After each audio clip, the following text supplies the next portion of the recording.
kemanisan, mantap!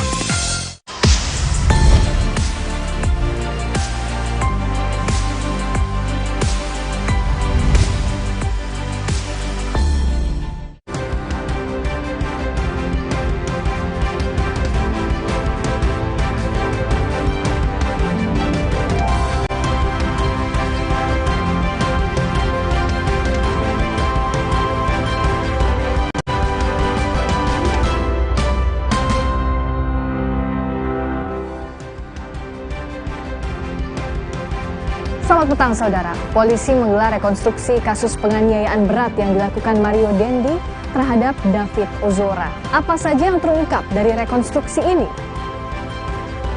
Dan saudara, Sapa Indonesia Malam juga akan membahas soal Kementerian Keuangan yang masih melakukan penelusuran soal transaksi mencurigakan di kementeriannya yang disebut Menko Polhukam Mahfud MD sebagai transaksi mencurigakan sebesar 300 triliun rupiah. Dan inilah Sapa Indonesia Malam selengkapnya bersama saya Adistila Rasati.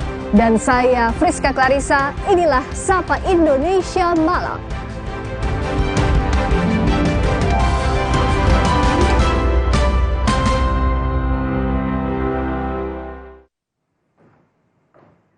Informasi pertama saudara, Komisi Pemberantasan Korupsi KPK hari ini berencana mendatangi kantor Kementerian Keuangan dan menyerahkan laporan. KPK sebelumnya menemukan nama 134 pegawai Ditjen Pajak yang memiliki saham di 280 perusahaan. Deputi Pencegahan dan Monitoring KPK, Pahala Nainggolan menyebut KPK sudah mendalami laporan terkait bisnis sampingan pegawai Kementerian Keuangan. Ada faktor risiko dan kepatutan yang dilanggar jika ASN memiliki usaha yang bisa berbenturan dengan tanggung jawab utamanya sebagai ASN. Temuan KPK terkait 134 pegawai Ditjen Pajak yang memiliki saham di 280 perusahaan akan diberikan secara rinci kepada Kementerian Keuangan untuk segera ditindaklanjuti. Buat kami yang beresiko, bukan yang salah nih, yang beresiko. Kalau perusahaannya itu konsultan pajak atau konsultan. Bukan berarti yang lain nggak beresiko juga. Tapi ini yang paling tinggi resikonya. Kira-kira jalannya begini. Apa sih resiko jadi pegawai pajak? Dia berhubungan dengan wajib pajak dan resiko korupsinya dia menerima sesuatu. Kan gitu kan? Dengan wewenangnya. Kan dia punya wewenang dan punya jabatan. Nah, kenapa kita bilang beresiko konsultan pajak? Karena dengan wewenangnya gitu ya, dia bisa menerima sesuatu dengan wewenangnya dan jabatannya. Terkait laporan KPK, staf khusus Menteri Keuangan Justinus Prastowo mengatakan hingga kini Kemenkyu belum menerima laporan tersebut. Jika ada laporan KPK terkait temuan nama-nama pegawai Ditjen Pajak yang diduga berbisnis akan dianalisis sesuai aturan. Justinus mengatakan berdasarkan PP nomor 53 tahun 2010 tidak ada larangan bagi pegawai Kementerian Keuangan berbisnis atau memiliki usaha. Namun dalam kegiatan berbisnis dan berusaha, penyelenggara negara diharuskan untuk melapor kepada atasan untuk menghindari konflik kepentingan dan kecurigaan. Asas kepantasan juga menjadi pedoman bagi ASN dalam berbisnis, salah satunya dengan tidak berusaha di bidang jabatan yang sedang ditekuni.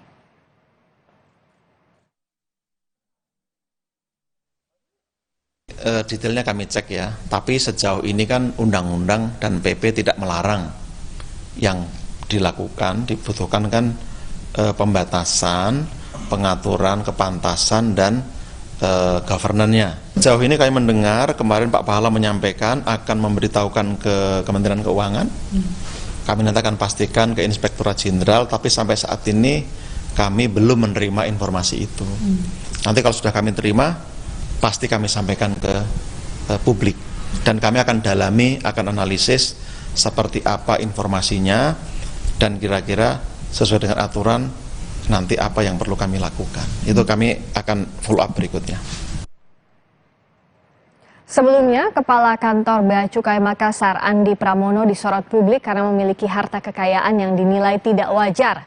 Pihak Kantor Bea Cukai Makassar membenarkan adanya pemanggilan pada Andi Pramono dan tengah berada di Jakarta untuk dimintai keterangan di Kementerian Keuangan. Sosok Andi Pramono, Kepala Kantor Bea Cukai Makassar, viral di media sosial.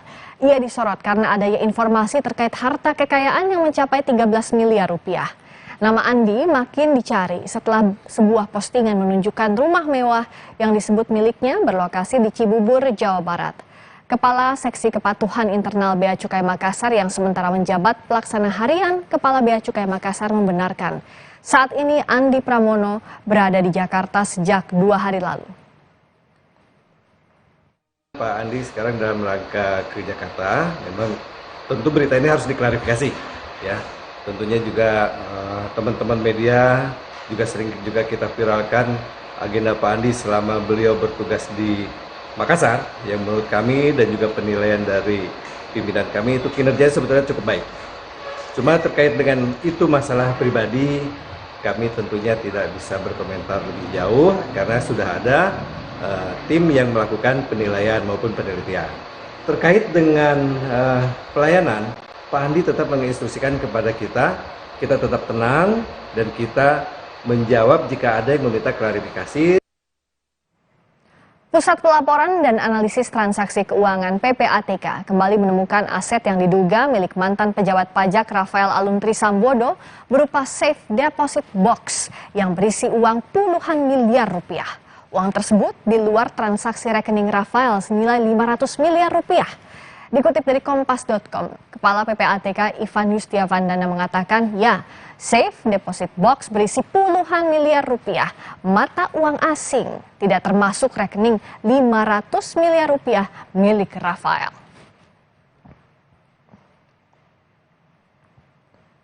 Menteri Keuangan Sri Mulyani menjelaskan jika dirinya masih melakukan penelusuran soal transaksi mencurigakan di kementeriannya yang disebut Menko Polhukam Mahfud MD sebagai transaksi mencurigakan sebesar 300 triliun rupiah. Sri Mulyani menyebut akan segera berkoordinasi dengan Menko Polhukam dan Kepala PPATK terkait transaksi mencurigakan di Kemenkyu sejak tahun 2009 itu. Menteri Keuangan menyebut belum membaca seluruh laporannya karena masih di Solo. Setibanya di Jakarta, Menkyu akan segera menganalisis laporan tersebut.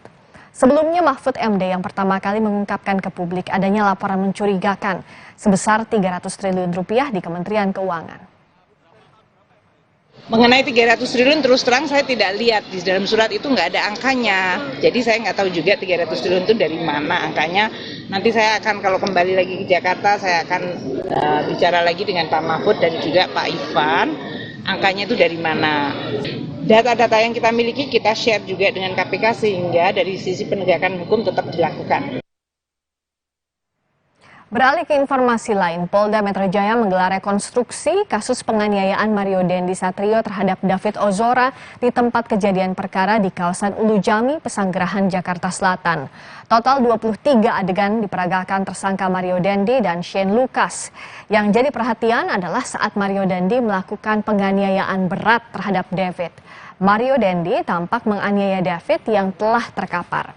Ada 3 klaster rekonstruksi yang digelar, yakni pertama, adegan Mario menjemput AG di sekolah, kedua, Mario dan AG menjemput Shane, dan ketiga, adegan penganiayaan hingga korban dibawa ke rumah sakit oleh saksi. Salah satu adegan yang diperagakan adalah saat Mario Dendi memerintahkan David Ozora melakukan push up sampai 50 kali disaksikan tersangka Shane. Namun David hanya mampu push up 20 kali. Saat memeragakan adegan itu, Mario Dendi terlihat menangis.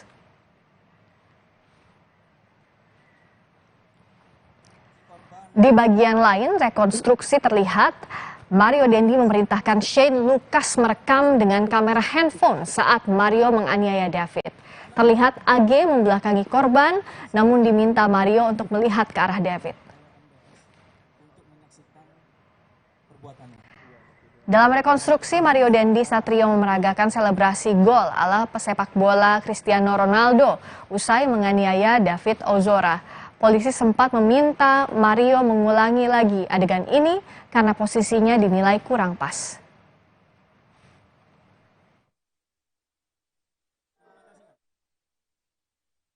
Dalam proses rekonstruksi ini, kita mencari keidentikan dari berbagai alat bukti yang ada. Baik dari keterangan saksi, keterangan tersangka, kemudian dari digital forensik yang kita peroleh baik itu dari HP maupun CCTV. Sebagaimana yang pernah saya sampaikan, kami sampaikan bahwa dari persesuaian beberapa alat bukti ini, kita bisa menemukan peranan dari masing-masing tersangka yang ada di TKP tersebut. Ya. Sebagai contoh, misalnya yang tidak ada di rekaman HP, ternyata ini tercover dari CCTV yang ada. Kita lihat mungkin dari video, itu ada adegan yang terpotong. Tetapi dari CCTV bisa tercover. Kemudian dikuatkan dari keterangan tersangka maupun saksi. Walaupun yang tadinya mungkin dari keterangan tersangka itu tidak sesuai dengan faktanya, begitu pada saat pemeriksaan kita padukan dengan digital forensik, hasil digital forensik, baik dari WA chat, ya, chat WA, ya, kemudian dari video, kemudian video ini kita besarkan apa kata-katanya itu muncul semua itu. Free kick dan lain sebagainya. Saya tidak takut anak orang mati dan lain sebagainya itu muncul. Kemudian dari CCTV tercover semuanya yang tidak ada di video, tercover, dikuatkan dengan keterangan saksi. Jadi dalam arti di sini tersangka juga tidak bisa bohong lagi karena itu ada di CCTV dan lain sebagainya. Kemudian rekan-rekan sekalian, ternyata dari 37 adegan yang kita persiapkan berdasarkan pemeriksaan, kemudian kita padukan dengan hasil digital forensik tadi, ternyata berkembang menjadi 40B. Jadi dari 37 menjadi 40 terbagi 2 karena angle-nya berbeda, jadi 40A, 40B. Nah, ini salah satu fungsi dari rekonstruksi tadi. Ternyata dari salah satu saksi mengatakan ada beberapa angle yang belum kita terima. Artinya di sini kita dalam rangka membuat terang tindak pidana yang terjadi, kemudian kita melihat peranan dari masing-masing tersangka, dan juga dalam rangka pemenuhan unsur pasal yang kita sangkakan sebagaimana yang kita sampaikan tadi, mulai dari perencanaan, ya, kemudian pelaksanaan, dan juga di sini peranan dari masing-masing tersangka yang memberikan bantuan, memberikan kesempatan, memberikan sarana, dan juga keterangan untuk terjadinya kejahatan itu juga tergambar di sana, ya. Kemudian rekan-rekan sekalian, kami perlu sampaikan juga bahwa ada 4 saksi lagi yang belum kita periksa dalam rangka memperkuat. Ini sekali lagi dalam rangka memperkuat unsur daripada perencanaan para tersangka ini yang dalam waktu dekat kita akan periksa. Sebagai contoh, maksud kami di sini bahwa sebelum terjadinya tindak pidana ini, ternyata tersangka MDS ini menghubungi beberapa orang dan memberitahukan akan melakukan tindakan pidana yang terjadi. Dan kemudian kami akan berkoordinasi dengan LPSK, ada saksi juga yang saat ini dalam perlindungan LPSK, kita akan mencoba untuk meminta keterangan karena merupakan saksi kunci juga. Tapi saat ini dalam perlindungan LPSK dan kami akan berkoordinasi. Saya kira demikian penjelasan dari kami. Ya, artinya sekali lagi sore ini kita dalam rangka membuat terang tindak pidana yang terjadi dan mencari keidentikan dari beberapa alat bukti, keterangan saksi, tersangka maupun hasil digital forensik secara lengkap yang kami sudah dapatkan, baik CCTV, kemudian HP, chat WA dan lain sebagainya. Saya kira bagaimana proses rekonstruksi ini bisa menambah jelas kasus penganiayaan Mario Dandi terhadap David Ozora? Kita tanyakan kepada pakar hukum pidana PH Jamin Ginting. Selamat malam, Bung Jamin. Selamat malam, Mbak Priska. Bung Jamin, polisi ini kan menggelar rekonstruksi kasus Mario Dandi. Bicara rekonstruksi ini, apakah bisa mengungkap lebih jelas lagi soal kesesuaian antara bukti, barang bukti, dengan apa yang disampaikan para tersangka dan pelaku? Ya, jadi rekonstruksi ini berfungsi untuk membuat menjadi terang keterkaitan antara satu alat bukti dengan alat bukti yang lainnya. Dengan rekonstruksi ini bisa ditentukan bagaimana peran masing-masing pelaku tindak pidana tersebut dalam suatu kejadian perkara pidana yang dilakukan. Nah, apakah Mario berperan sebagai apa? lalu yang D, inisial D berapa, AG seperti apa, itu akan menunjukkan peran masing-masing dan penyertaan masing-masing dalam melakukan perbuatan pidana tersebut. Sehingga nanti dalam menyusut unsur-unsur pasal yang didakwakan nanti oleh jaksa penuntut umum nantinya, jadi punya bahan untuk menyatakan bahwasannya yang dituntut itu sesuai dengan pasal, contohnya ya pasal 355 ini ya, terkait dengan perencanaan yang mengakibatkan luka berat ini. Nah, dari inilah nanti akan ditentukan. Nah, tadi sangat menarik, ada rekonstruksi terkait dengan hubungan antara CCTV dan rekaman yang berbeda atau yang kurang lengkap. Nah, saya kira CCTV itu merupakan komplementari ya, dan rekaman itu komplementari. Kalau terkait dengan pasal 355 ada permasalahan di KUH pidana kita, ini enggak alat bukti ya, ini cuma barang bukti. Jadi hanya bisa menjadi bukti petunjuk atau bukti surat kalau nanti ahli yang menerangkan itu, begitu loh. Jadi tidak merupakan alat bukti, tapi barang bukti begitu yang bisa dijadikan dasar untuk bukti petunjuk maupun bukti surat begitu. Ya, bagian dari bukti petunjuk itu ya kalau di KUHP. Bung Jamin, kalau yang menarik juga dari tadi rekonstruksi terlihat Mario Dendi, Shane maupun pelaku AG saat proses sebelum penganiayaan, saat penganiayaan terjadi tampak tenang. Tidak ada yang saling mengingatkan. Apakah ini bisa menunjukkan lagi atau memperkuat motif atau unsur-unsur pidana dari tindak pidana yang dilakukan penganiayaan berat ini? Perlu kita ketahui ya, jadi saya kira harus dihadirkan terkait mentalitas daripada para pelaku ini ya. Saya kira dalam masa usia-usia yang labil ya seperti ini ya, dan mencari jati diri ya, dan ingin menunjukkan sikap arogansi yang bisa dipertontonkan kepada teman-teman atau orang yang dikasih dia, ini ada salah satu faktor yang harus diperhatikan juga gitu. Beda dengan orang yang sudah mature ya, yang benar-benar mempunyai motif yang cukup kuat untuk membuat orang itu menjadi terluka gitu atau cacat begitu ya. Nah, jadi kalau saya melihat dalam konteks ini, perbuatannya tadi memang sangat tenang begitu kan. Nah, sangat tenang, bahkan dilakukan dengan loncatan-loncatan selebrasi itu kan menunjukkan keadaan yang spontanitas ya. Spontanitas dari seorang pemuda yang kira-kira ingin menunjukkan kepada pacarnya atau orang temannya kalau dia itu jagoan begitulah istilahnya gitu ya. Nah, ini kan harus jadi bahan pertimbangan nanti di pengadilan maupun bagi penyidik, bahwasannya memang dia ada kesengajaan di situ ingin mempertontonkan apa yang dia lakukan begitu. Tapi di lain faktor juga nanti harus diperiksa apakah dengan keadaan sengaja ini sebagai maksud atau maksudnya memang beda. Jadi dalam konteks pidana itu tujuan dari yang dilakukan sebenarnya untuk menunjukkan dia hebat atau untuk menginginkan orang ini terluka gitu loh. Nah itu dua hal yang berbeda gitu. Nanti jadi implikasinya juga ke sanksi yang akan diterima, ke dampak dari hukuman yang akan diterima juga berbeda begitu ya kalau bicara soal hukum pidana?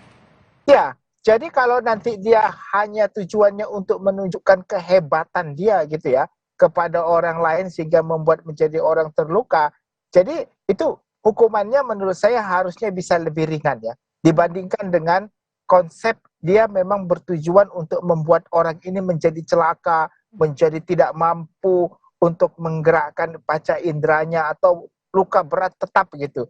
Nah itu dua hal yang pasti berbeda begitu. Itu harus diperhatikan itu baik-baik. Jangan sampai nanti ya kemampuan anak-anak muda yang menunjukkan jati dirinya yang tidak secara di bawah alam sadarnya ya. Saya mohon maaf aja, mungkin pendidikan yang kurang baik waktu atau apapun itu yang membuat dia menjadi seperti ini bisa jadi salah satu faktor yang bisa mengurangi hukumannya ya. Jadi jangan semata-mata karena nggak ada tujuan dia untuk membuat orang ini benar-benar seperti yang inginkannya. Nah, tapi jika memang ada tujuan, jika membuat korban terluka berat begitu, apalagi kalau setelah direkonstruksi disampaikan oleh tersangka Mario tidak takut dengan kondisi korban David setelah dianiaya olehnya. Nah itu apa sanksi terberatnya kalau dari hukum pidana? Ya konteksnya ini kan kalau 355 ya sudah jelas ya, sanksi pidananya mungkin sampai dengan 15 tahun kan, 12 tahun kan gitu. Jadi dalam konteks ini hanya itu saja tentu, tapi yang kita lihat keadaan kejiwaan dan keadaan orang ini dalam melakukan suatu perbuatan pidana itu juga harus menjadi faktor ya, motifnya juga jadi faktor, apa yang menjadikan keberadaan korban mengakibatkan dia juga jadi faktor. Tetapi yang perlu kita garis bawahi dengan usia 20 tahun ini ya, dan teman-teman yang lain juga yang melakukan itu masih di bawah umur, saya kira itu nanti jadi bahan pertimbangan juga. Kita setuju ya untuk melakukan pemidanaan, tetapi kita juga jangan sampai anak-anak muda yang ini terlalu berat lah hukumannya kan, dengan seperti ini. Saya lihat tadi dia menangis ya, berarti kan dia juga menyesali kan. Tapi harusnya ini harusnya jadi pelajaran betul ya, Bung Jamin. Bagaimanapun juga kondisi korban saat ini sangat menderita begitu, dan jago-jagoannya ini tidak bisa dianggap enteng juga, betul ya, Bung Jamin ya?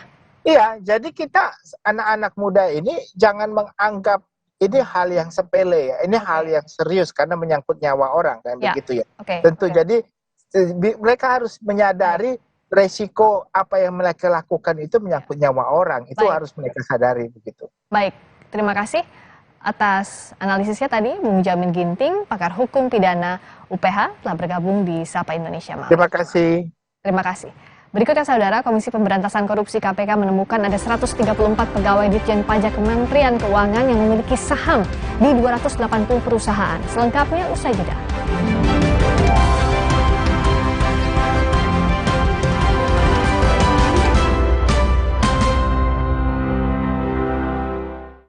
Demi mendapatkan sumber mata air terbaik, Le Mineral melakukan ratusan eksplorasi. Setiap tetesnya dikemas dengan galon yang selalu baru dan tutup kedap udara. Inilah komitmen Le Mineral untuk sehatnya keluarga.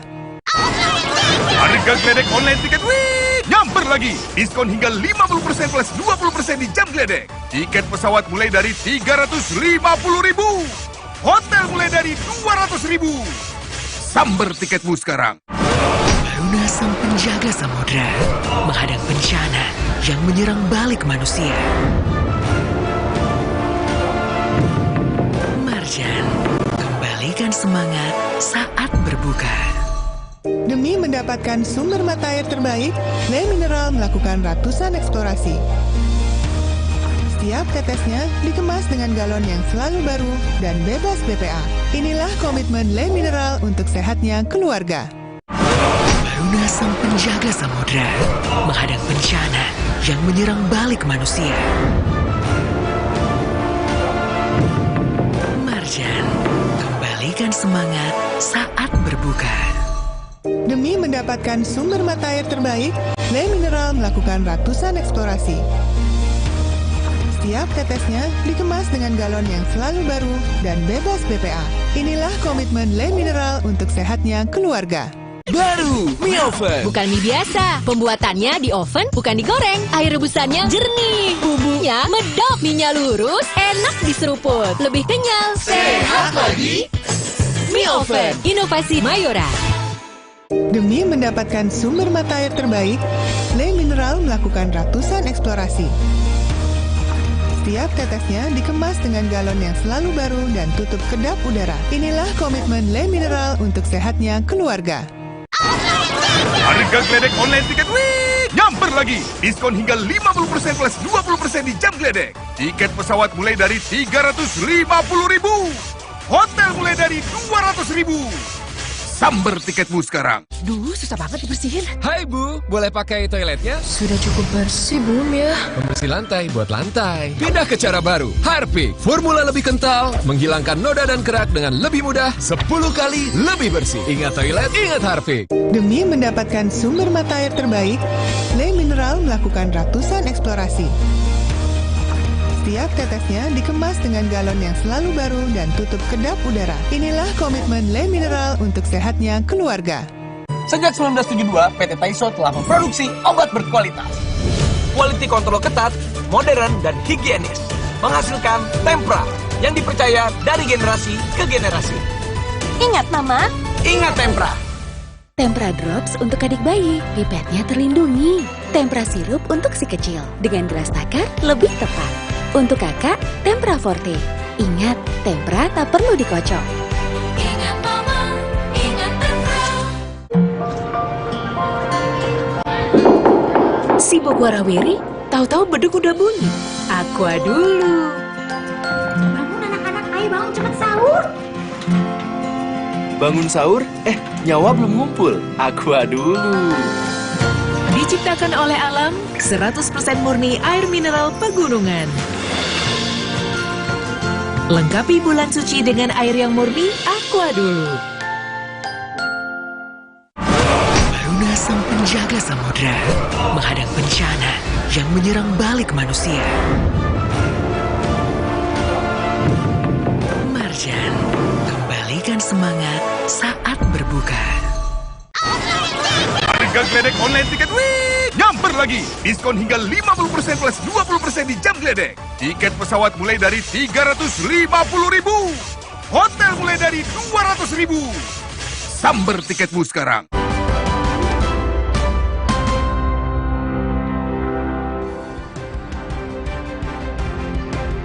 Menko Polhukam Mahfud MD mengungkap laporan transaksi mencurigakan di lingkungan Kementerian Keuangan sebesar 300 triliun rupiah.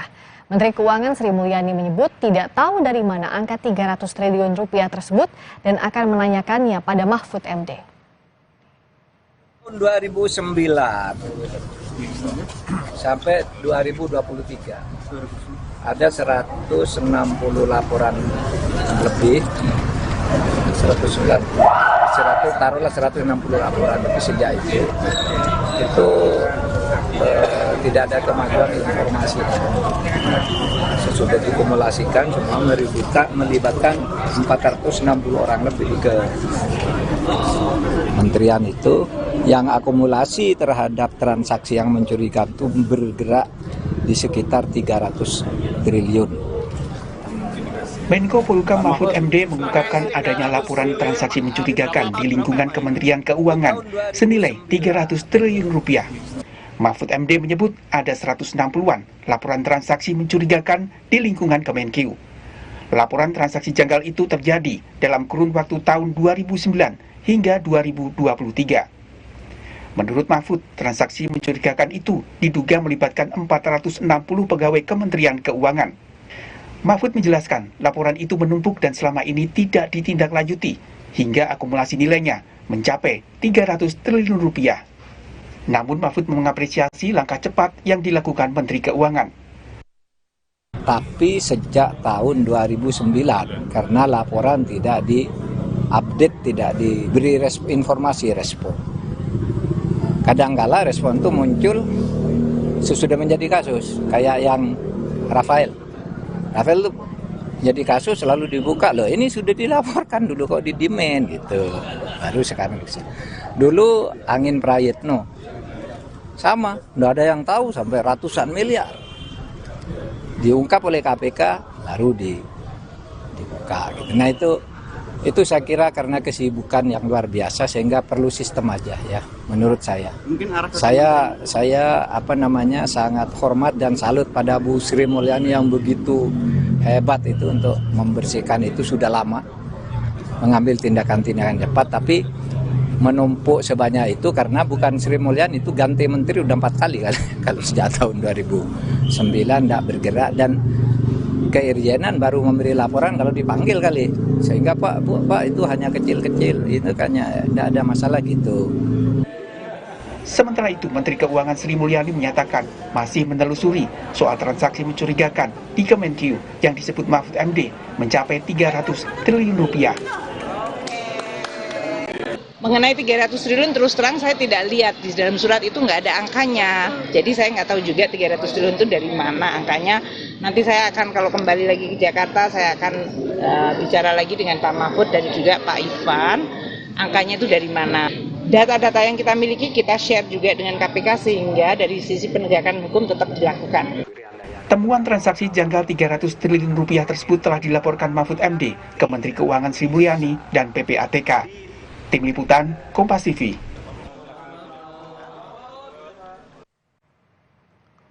KPK menyurati Kementerian Keuangan terkait temuan 134 pegawai Ditjen Pajak Kementerian Keuangan yang memiliki saham di 280 perusahaan. Apa tujuannya? Kita sudah terhubung dengan jurnalis Kompas TV, Fedriska Ananda. Rizka, apa tujuan KPK menyurati Kementerian Keuangan? Apa yang diharapkan feedbacknya?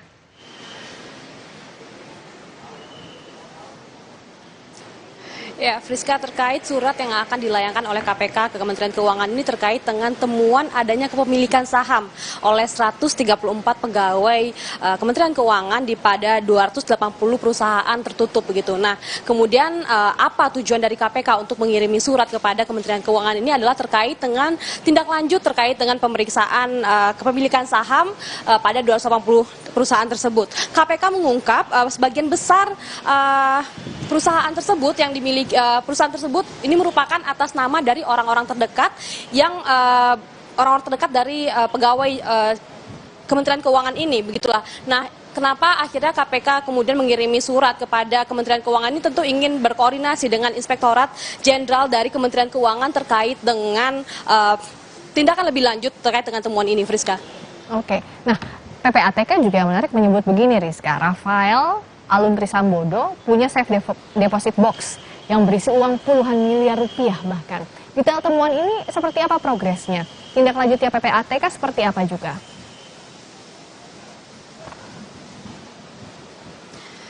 Ya, Friska, terkait temuan dari PPATK yang paling baru ini adalah uang yang ditemukan dalam deposit box milik Rafael Alun Trisambodo ini. Inilah uang yang sebanyak 34 miliar. Ini belum tidak dijelaskan begitu apakah dalam bentuk rupiah ataupun dalam uang dalam mata uang asing gitu, karena memang uang ini berbagai bentuk begitu, ada yang dalam bentuk uang rupiah dan juga dalam bentuk mata uang asing. Nah, lalu apakah uang yang ditemukan di dalam deposit box milik Rafael Alun ini termasuk atau bagian dari uang dari 40 rekening milik Rafael Alun Trisambodo ini? Namun dikonfirmasi oleh PPATK bahwa uang yang ditemukan dalam deposit box ini tidaklah tergabung atau tidaklah bagian dari uang yang telah dibekukan oleh PPATK belakangan ini. Nah, dikonfirmasi juga oleh Kepala PPATK bahwa uang ini ditemukan dalam bentuk rupiah dan juga bentuk dolar mata asing gitu, uang dalam mata asing. Nah, inilah yang kemudian akan dicari tahu lebih lanjut terkait dengan kepemilikan uang ini. Nah, temuan harta tidak wajar yang terkait dengan Rafael Alun Trisambodo ini memang sebelumnya telah pernah begitu dilaporkan oleh PPATK kepada KPK pada tahun 2013 lalu, namun dengan alasan internal seperti kurangnya SDM dan juga terkait dengan skala prioritas dari KPK sendiri terkait dalam penanganan kasus, inilah yang membuat kenapa kemudian kasus dari kekayaan tidak wajar yang dimiliki oleh sejumlah pejabat negara ini kemudian sempat tertunda atau ditangguhkan begitu. Nah, kemudian imbas atau buntut dari kejadian penganiayaan yang dilakukan oleh anak Rafael Alun Trisambodo inilah yang membuat akhirnya kenapa kemudian PPATK mendorong lagi KPK untuk kemudian mengusut terkait kekayaan yang tidak wajar dimiliki oleh Rafael Alun Trisambodo. Tadi disebutkan ada uang dalam deposit box senilai 34 miliar dan juga uang yang dibukukan dalam 40 rekening milik Alun Trisambodo. Friska. Baik. Fedriska Ananda langsung dari gedung KPK Jakarta. Tadi PPATK memberikan laporan bahwa ada transaksi mencurigakan termasuk juga ada safe deposit box milik Rafael Alun Trisambodo, dan soal surat sudah dilayangkan dari KPK ke Kementerian Keuangan terkait 134 pegawai Kementerian Keuangan yang diduga punya saham di 280 perusahaan. Terima kasih, Rizka. Berikutnya, Komisi Pemberantasan Korupsi KPK menemukan ada 134 pegawai Ditjen Pajak Kementerian Keuangan yang memiliki saham di 280 perusahaan. Temuan ditegaskan KPK dapat menjadi risiko dan konflik kepentingan pegawai Ditjen Pajak. Laporan ini pun langsung diberikan ke Kementerian Keuangan untuk ditindaklanjuti. Komisi Pemberantasan Korupsi (KPK) menyebut ada 134 pegawai Direktorat Jenderal Pajak Kementerian Keuangan yang memiliki saham di 280 perusahaan tertutup. Deputi Pencegahan dan Monitoring KPK, Pahala Nenggolan, menyebut KPK sudah mendalami laporan terkait bisnis sampingan pegawai Kementerian Keuangan. KPK menilai ada faktor resiko dan kepatutan yang dilanggar jika ASN memiliki usaha yang bisa berbenturan dengan tanggung jawab utamanya sebagai ASN. Lakukan pendalaman terhadap data yang kita punya, tercatat bahwa 134 pegawai pajak itu ternyata punya saham di 280 perusahaan. Alami 280 perusahaan ini yang beresiko kalau perusahaannya konsultan pajak. Kan gitu ya, pekerjaan saya pegawai pajak tapi saya punya saham di konsultan pajak misalnya. Itu yang akan kita dalami. Temuan KPK terkait 134 pegawai Ditjen Pajak yang memiliki saham di 280 perusahaan akan diberikan secara rinci kepada Kementerian Keuangan untuk segera ditindaklanjuti. Staf khusus Menteri Keuangan Justinus Prastowo mengatakan berdasarkan PP nomor 53 tahun 2010 tidak ada larangan bagi pegawai Kementerian Keuangan untuk berbisnis atau memiliki usaha. Namun dalam kegiatan berbisnis dan berusaha, penyelenggara negara diharuskan melapor kepada atasannya. Sejauh ini kami mendengar kemarin Pak Pahala menyampaikan akan memberitahukan ke Kementerian Keuangan. Kami nanti akan pastikan ke Inspektorat Jenderal, tapi sampai saat ini kami belum menerima informasi itu. Nanti kalau sudah kami terima, pasti kami sampaikan ke publik. Dan kami akan dalami, akan analisis seperti apa informasinya, dan kira-kira sesuai dengan aturan nanti apa yang perlu kami lakukan. Itu kami akan follow up berikutnya. Menurut KPK, peraturan pemerintah nomor 30 di tahun 1980 pernah melarang ASN atau PNS berbisnis. Hal ini terkait asas etika dan kepantasan. Meskipun saat ini tak ada aturan yang tegas melarang ASN atau PNS memiliki usaha di luar kantor, tapi KPK mengingatkan adanya potensi risiko dan konflik kepentingan. PP-nya memang yang terbaru, yang PP berapa tadi? PP 53 2010, 94 2021, disiplin pegawai negeri, memang tidak secara tegas sekarang. Kalau dulu tegas, bukan pemilikan saham, berbisnis. Tidak boleh pegawai negeri berbisnis, kan gitu ya.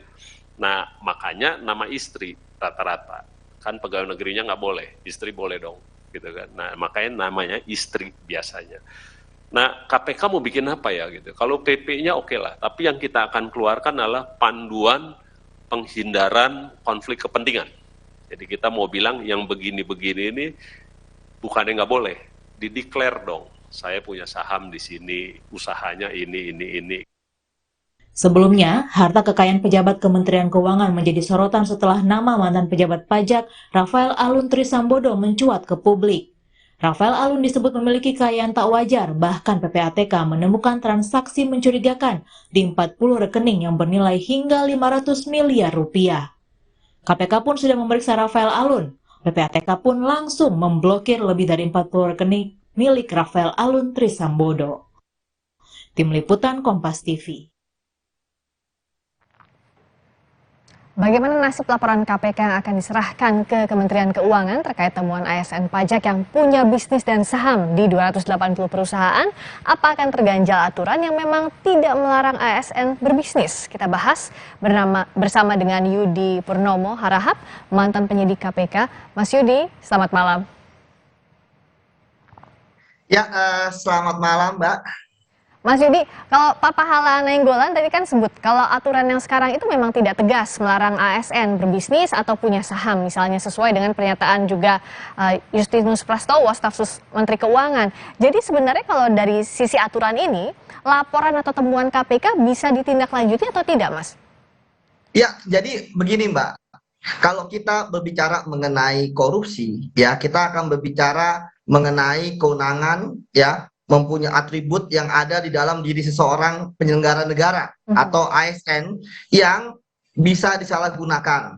Jadi kalau saya melihat ya dari 134 orang ya yang diduga mempunyai saham ya entah atas nama istri atau orang terdekatnya, saya pikir ini adalah sebuah modus yang paling kuno lah gitu kan dalam kasus pajak ya. Mengapa? Karena memang layering dari antara pegawai pajak dan juga wajib pajak itu adalah konsultan pajak gitu kan. Di situ digunakan ya untuk mereka ya menerima uang. Oke, Mas Yudi, izin kita lanjutkan soal ini, menarik soal ini, tapi usai azan maghrib sebentar dulu, kita kembali setelah azan maghrib untuk wilayah DKI Jakarta dan sekitarnya.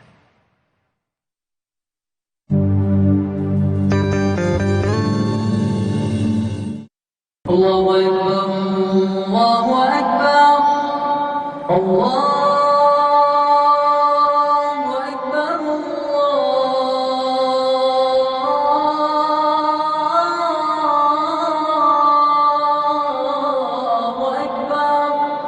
أشهد أن لا إله إلا الله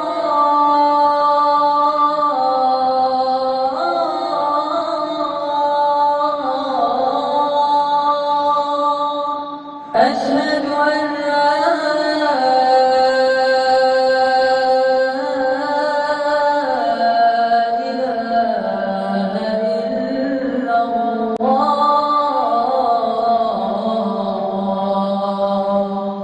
أشهد أن محمدا رسول الله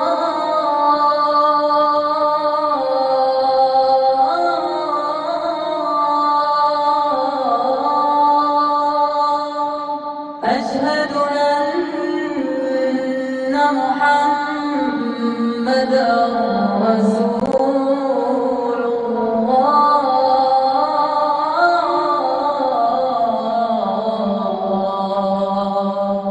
حي على الصلاة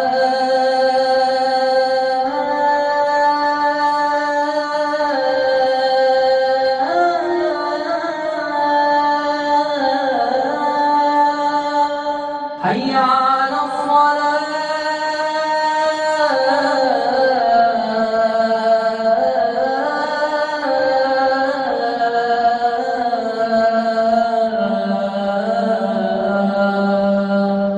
حي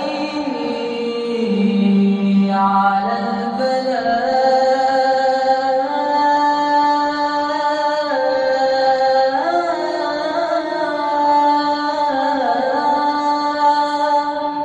حي على الفلاح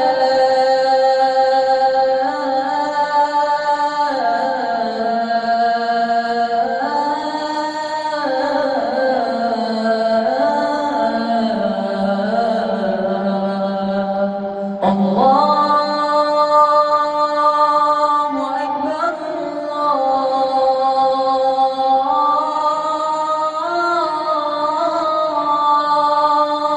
الله أكبر لا إله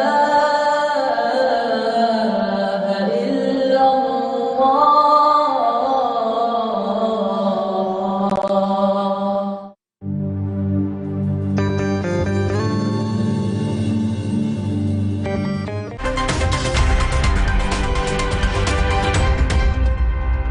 tidak pidana pencucian uang yang baru ditemukan oleh PPATK sehari 2 hari ini. Orang laporannya ke KPK 56 miliar, mengagetkan kita karena hanya eselon 3. Lalu kita cari, oh LHP-nya 23 LHKN ya. LHKPN itu 56 golongan 3. Lalu saya tanya ke PPATK karena saya ketua komite pengendalian tindak pidana pencucian uang, pemberantasan tindak pidana pencucian uang. Saya tanya itu gimana tuh, bener enggak tuh? Lalu dibuka, Pak ini ada surat tahun 2013. Kami sudah temukan indikasinya bahwa yang bersangkutan diindikasikan melakukan tindak pidana pencucian uang. Gitu. Nah, sudah itu diteliti lagi, besoknya ditemu ternyata 500 miliar. Nah, saudara, yang mungkin korupsinya itu sendiri sedikit. Ya, mungkin 10 miliar atau berapa gitu. Tetapi pencucian uang yang banyak. Kalau dia menerima uang misalnya korupsi 10 miliar karena gratifikasi, kan itu lalu kalau di dalam ilmu intelijen keuangan itu adalah di belakang dia anaknya punya rekening berapa, uangnya dari mana, istrinya kekayaannya apa, kok sampai punya 6 perusahaan dan macam-macam gitu. Nah itu yang di dalam undang-undang kita supaya dikonstruksi dalam hukum tindak pidana pencucian uang. Sehingga kalau disimpulkan di Kementerian Keuangan itu memang benar ada masalah-masalah ini, tetapi tidak semuanya benar. Malah benarnya ada dengan korupsi itu dilakukan oleh Kementerian Keuangan itu sudah berhasil mengembalikan 7,08 triliun dari korupsi, dari kasus-kasus itu. Yang lain ada yang masih berjalan, ada yang sudah divonis oleh pengadilan, ada yang masih berproses, ada yang belum terlaporkan dan sebagainya. Nah, itu yang diumumkan ke publik oleh Menko Polhukam. Tetapi ingat, Menko Polhukam tidak pernah menyebut nama orang dan angka untuk setiap rekening. Misalnya orang saya korupsi, lalu di belakang sana ada punya emas ton, terus anak saya punya showroom, anak saya lagi yang satu. Nah, yang begitu itu yang diduga tindak pencucian uang karena korupsi saya itu tadi, yang beranak pinak gitu. Itu cara menghitung di intelijen keuangan. Itu juga yang saya lakukan ketika membongkar kasus Papua. Kalau dicari korupsi aslinya mana? Tidak ada, tapi kita tahu, bisa dicari itu di belakangnya. Nah, itu ketemu, ambil gitu. Nah, saudara sekalian, oleh sebab ini sudah mendapat penjelasan dari Bapak Suhasil Nazara, Wakil Menteri Keuangan, Bapak Sekjen Pak Heru, Bapak Irjen Pak Iwan, Pak Awan, dan saya didampingi oleh Pak Sugeng Deputi 3. Nah, saudara sekalian, kenapa kami mempersoalkan itu? Karena ada Inpres nomor 2 tahun 2017. Setiap informasi dugaan pencucian uang yang dikeluarkan oleh PPATK itu baik karena permintaan dari instansi yang bersangkutan ataupun karena inisiatif PPATK karena laporan masyarakat. Itu begitu dikeluarkan nanti harus ada laporannya dari instansi yang bersangkutan menurut Inpres. Feedback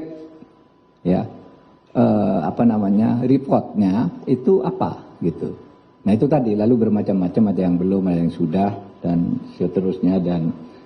Jadi, tidak benar kalau kemudian isu berkembang di Kementerian Keuangan ada korupsi 300 triliun. Bukan korupsi, pencucian uang. Pencucian uang itu lebih besar dari korupsi, tapi tidak ngambil uang negara. Apalagi dia ngambil uang pajak, itu enggak. Bukan itu. Mungkin ngambil uang pajaknya sedikit. Nanti akan diselidiki. Karena misalnya kami mengambil sampling 7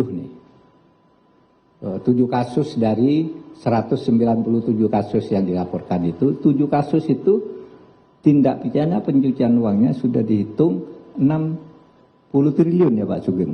Sudah 67 dari 7 kasus tindak pidana pencucian uangnya. Dan selama ini kita tidak pernah mengkonstruksi kasus pencucian uang itu, padahal kita punya undang-undang. Hanya ada 1, 2, 3 lah ya orang dihukum karena pencucian uang, padahal itu jauh lebih besar dari korupsi.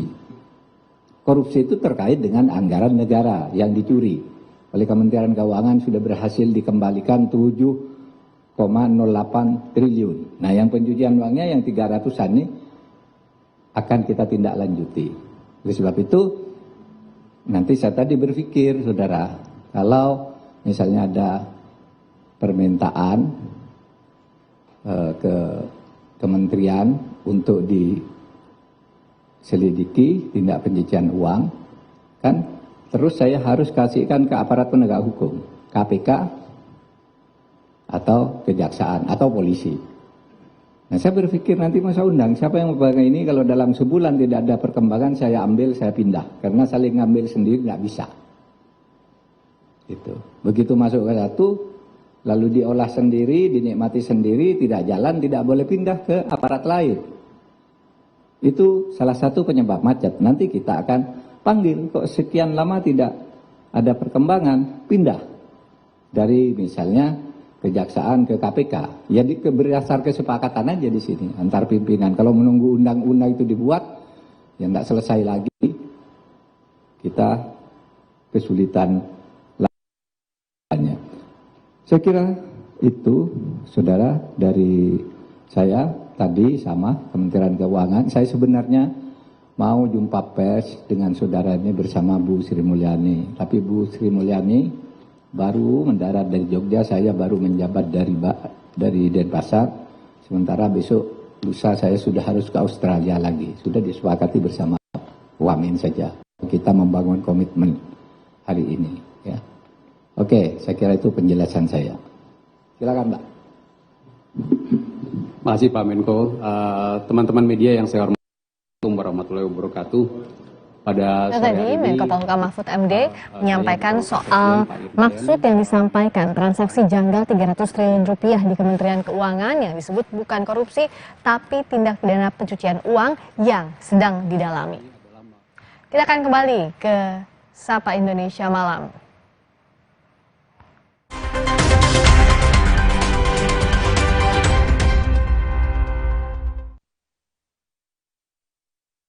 Masih di Sapa Indonesia Malam, kita akan bahas kembali dengan Mas Yudi Purnomo Harahap, mantan penyidik KPK. Mas Yudi, masih bersama kami ya?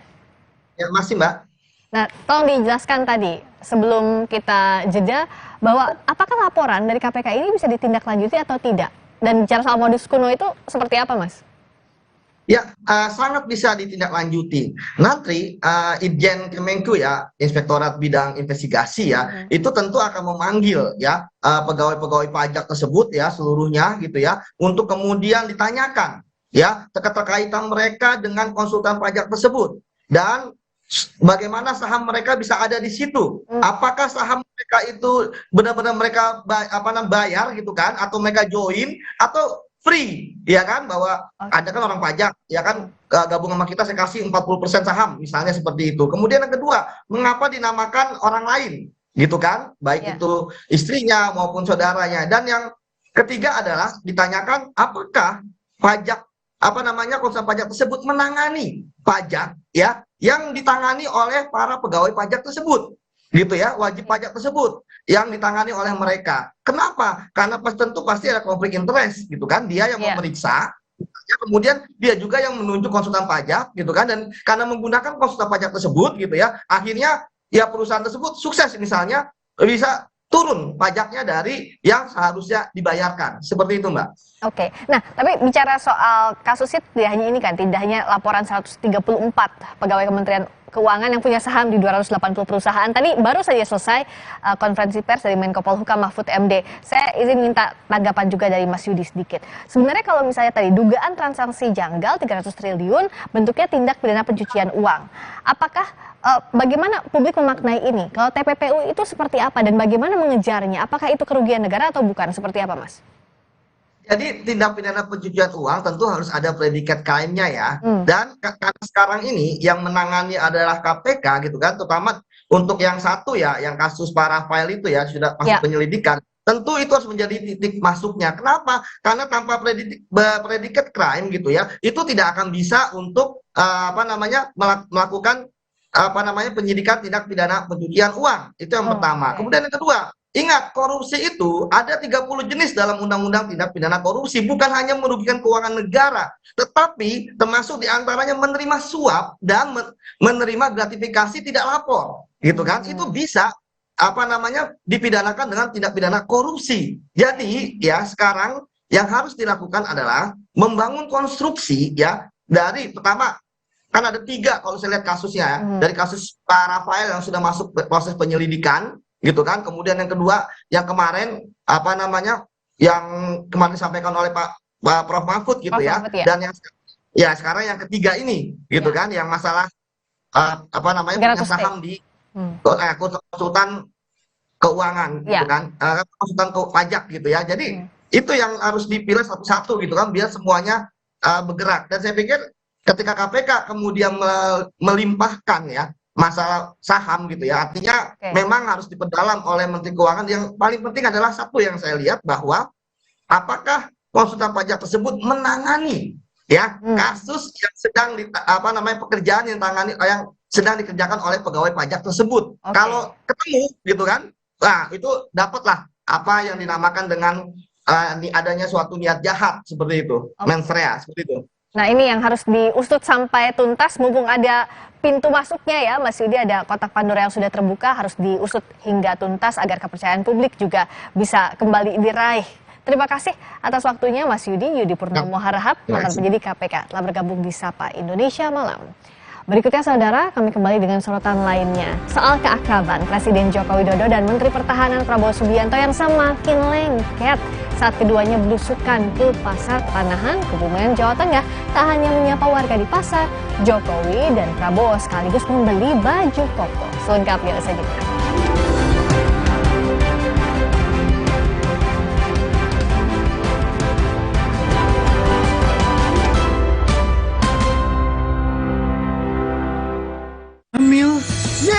Tahukah Ibu, protein penting untuk pembentukan organ tubuh bayi. Prenagen Mami sumber protein, DHA, dan asam folat. Nutrisi lengkap untuk ibu dan buah hati. Rasanya enak, tidak enak, nggak bikin gemuk. Diabetasol Sweetener, bantu kontrol gula darah. Pemanis alami, 0 kalori. Ganti gula dengan Diabetasol Sweetener. Pilihan manis, kontrol gula darahku. Diabetasol Sweetener.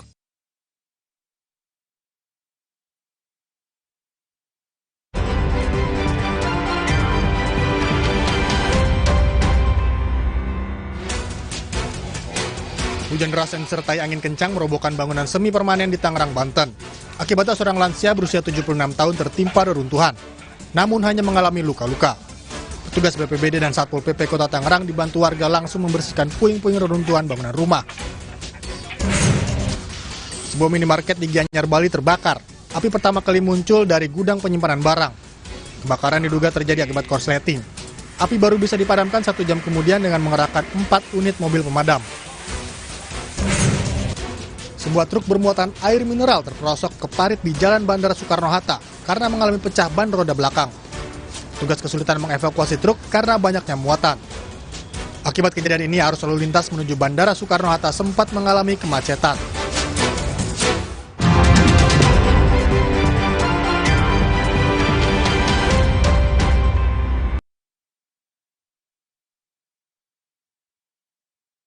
Hamil? Tahukah Ibu, protein penting untuk pembentukan organ tubuh bayi. Prenagen Mami sumber protein, DHA, dan asam folat. Nutrisi lengkap untuk ibu dan buah hati. Rasanya enak, tidak enak, nggak bikin gemuk. Diabetasol Sweetener, bantu kontrol gula darah. Pemanis alami, 0 kalori. Ganti gula dengan Diabetasol Sweetener. Pilihan manis, kontrol gula darahku. Diabetasol Sweetener. Baruna sang penjaga samudra menghadang bencana yang menyerang balik manusia. Marjan, kembalikan semangat saat berbuka. Baru mie oven. Bukan mie biasa, pembuatannya di oven bukan digoreng. Air rebusannya jernih, bumbunya medok, mie-nya lurus, enak diseruput, lebih kenyal, sehat lagi. Mie oven, inovasi Mayora. Jaga kesehatan mulutmu dengan Total Care Mouthwash. 99% natural antibakterial dari siwak, sea salt, tea tree oil, dan teknologi CPC. Melindungi mulut dari kuman dan bakteri. Total Care Mouthwash untuk kesehatan mulut yang amanah. Sari Gandum Big Pack. Buat sharing rame-rame, isinya nggak pelit cuy, anti berantakan. Cocok juga buat online, non-stop seharian. Sari Gandum, seenak itu, sekenyang itu. Indomie hype abis. Smoky creamy kebab Turki dan gurihnya rendang dimix di Indomie hype abis kebab rendang. Mix asik. Yuk cobain. Makin delicious, makin endes. Indomie hype abis kebab rendang mix asik. Baruna sang penjaga samudra menghadang bencana yang menyerang balik manusia. Marjan, kembalikan semangat saat berbuka. Indomie hype abis. Smoky creamy kebab Turki dan gurihnya rendang dimix di Indomie hype abis kebab rendang. Mix asik. Yuk cobain. Makin delicious, makin endes. Indomie hype abis kebab rendang mix asik. Aku pakai Detol antiseptik cair setiap hari biar anakku dan rumahku terlindung dari kuman. Karena telah diuji terhadap 100 kuman penyebab penyakit. Makanya keluarga Detol jarang sakit. Detol, yakin terlindung setiap hari. Indomie hype abis. Smoky creamy kebab Turki dan gurihnya rendang dimix di Indomie hype abis kebab rendang. Mix asik. Yuk cobain. Makin delicious, makin enders. Indomie hype abis kebab rendang mix asik. Sejak 1972, PT Taiso telah memproduksi obat berkualitas. Quality control ketat, modern, dan higienis. Menghasilkan Tempra yang dipercaya dari generasi ke generasi. Ingat Mama? Ingat Tempra. Tempra Drops untuk bayi, Tempra Sirup untuk adik, Tempra Forte. Ingat Mama, ingat Tempra. Baruna sang penjaga samudra menghadang bencana yang menyerang balik manusia. Marjan, kembalikan semangat saat berbuka. Baru mie oven. Bukan mie biasa, pembuatannya di oven bukan digoreng. Air rebusannya jernih, bumbunya medok, mie-nya lurus, enak diseruput, lebih kenyal, Sehat lagi. Mie oven, inovasi Mayora. Jaga kesehatan mulutmu dengan Total Care Mouthwash.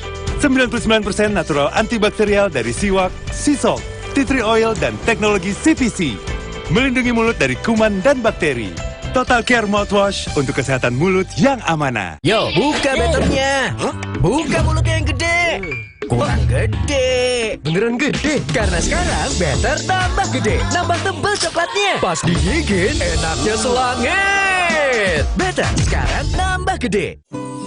Aku pakai detol antiseptik cair setiap hari. Biar anakku dan rumahku terlindung dari kuman. Karena telah diuji terhadap 100 kuman penyebab penyakit. Makanya keluarga Detol jarang sakit. Detol, yakin terlindung setiap hari.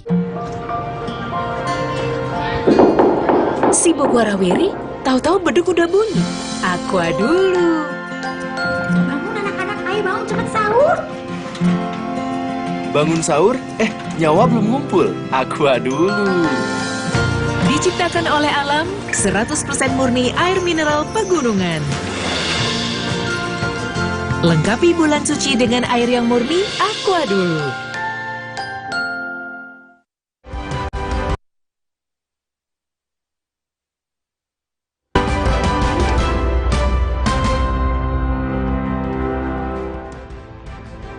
Keakraban Presiden Jokowi dan Menhan Prabowo Subianto semakin lengket saat keduanya belusukan ke Pasar Petanahan Kebumen, Jawa Tengah. Tak hanya menyapa warga di pasar, Jokowi dan Prabowo sekaligus membeli baju koko.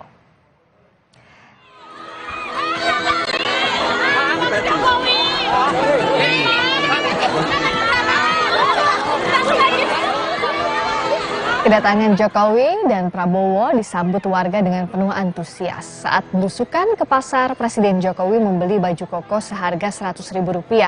Menhan Prabowo pun ikut membeli peci di Pasar Petanahan Kebumen. Selain berbelanja, Jokowi juga membagikan bantuan sosial modal kerja, bantuan tunai, hingga sembako kepada warga Kebumen.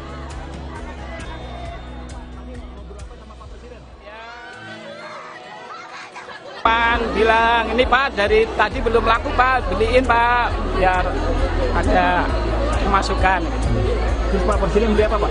Beli jasko, baju jasko 1. Jasko itu apa Pak? Jasko, jas koko. Oh, jas koko. Iya, jas tapi lehernya koko. Berapa Pak itu Pak? Itu 100.000 tapi dibayar 200.000. Nah, alhamdulillah. Sebelumnya, keakraban Presiden Joko Widodo bersama Prabowo Subianto dan Ganjar Pranowo terlihat jelas saat menghadiri masa panen raya di Kebumen, Jawa Tengah. Pengamat politik menilai momen di kedekatan antara tiga tokoh ini memperlihatkan Jokowi sebagai kingmaker di pemilu 2024 mendatang. Keakraban Presiden Joko Widodo, Menteri Pertahanan Prabowo Subianto, dan Gubernur Jawa Tengah Ganjar Pranowo terlihat saat mengikuti kegiatan panen raya di Desa Lenjer, Kabupaten Kebumen, Jawa Tengah. Jokowi bersama dua tokoh yang memiliki elektabilitas tertinggi sebagai bakal Capres 2024 ini bahkan tampak cair dan saling bersuah foto atau selfie. Momen kebersamaan tiga tokoh ini dipotret oleh pengamat indikator politik Burhanuddin Muhtadi, memperlihatkan peran Jokowi sebagai kingmaker menuju pemilu 2024. Pertama kan Pak Jokowi berkali-kali memberikan sinyal, baik secara terbuka atau tidak terbuka, untuk mendukung Ganjar Pranowo maupun Prabowo Subianto sebagai calon presiden 2024. Nah, secara komunikasi politik, dukungan Pak Jokowi tadi itu disampaikan dengan mengajak secara masing-masing. Jadi Pak Jokowi bertemu dengan Ganjar Pranowo, kemudian mengeluarkan statement mengenai rambut putih gitu ya. Kemudian Pak Jokowi datang ke acara Gerindra mengeluarkan statement the next presiden adalah Pak Prabowo. Nah, baru kali ini saya kira Pak Jokowi menggandengkan keduanya dalam satu momen. Itu pesan yang ingin dikirimkan oleh Pak Jokowi bahwa kingmaker keduanya, kedua calon presiden ini adalah presiden sendiri. Nah, jadi ini kali pertama dua tokoh kuat sebagai calon presiden 2024 itu dipertemukan, diduetkan, dipersatukan oleh Presiden Jokowi. Sementara pengamat dari parameter politik Adi Prayitno menilai momen di Kebumen ini juga membuka kemungkinan duet antara Prabowo Ganjar di pemilu 2024 mendatang. Secara tidak langsung sebenarnya Jokowi ingin tunjukkan kepada publik bahwa orang-orang yang mendapatkan restu dalam tanda kutip untuk bisa maju dalam Pilpres adalah Ganjar Pranowo dan Prabowo Subianto. Jadi dua orang ini adalah anak emas dalam tanda kutip yang sangat mungkin akan diproyeksikan oleh Jokowi maju Pilpres di 2024 yang akan datang. Yang ketiga, pasti ini akan dikait-kaitkan soal kemungkinan bagaimana duet Ganjar Pranowo dengan Prabowo Subianto.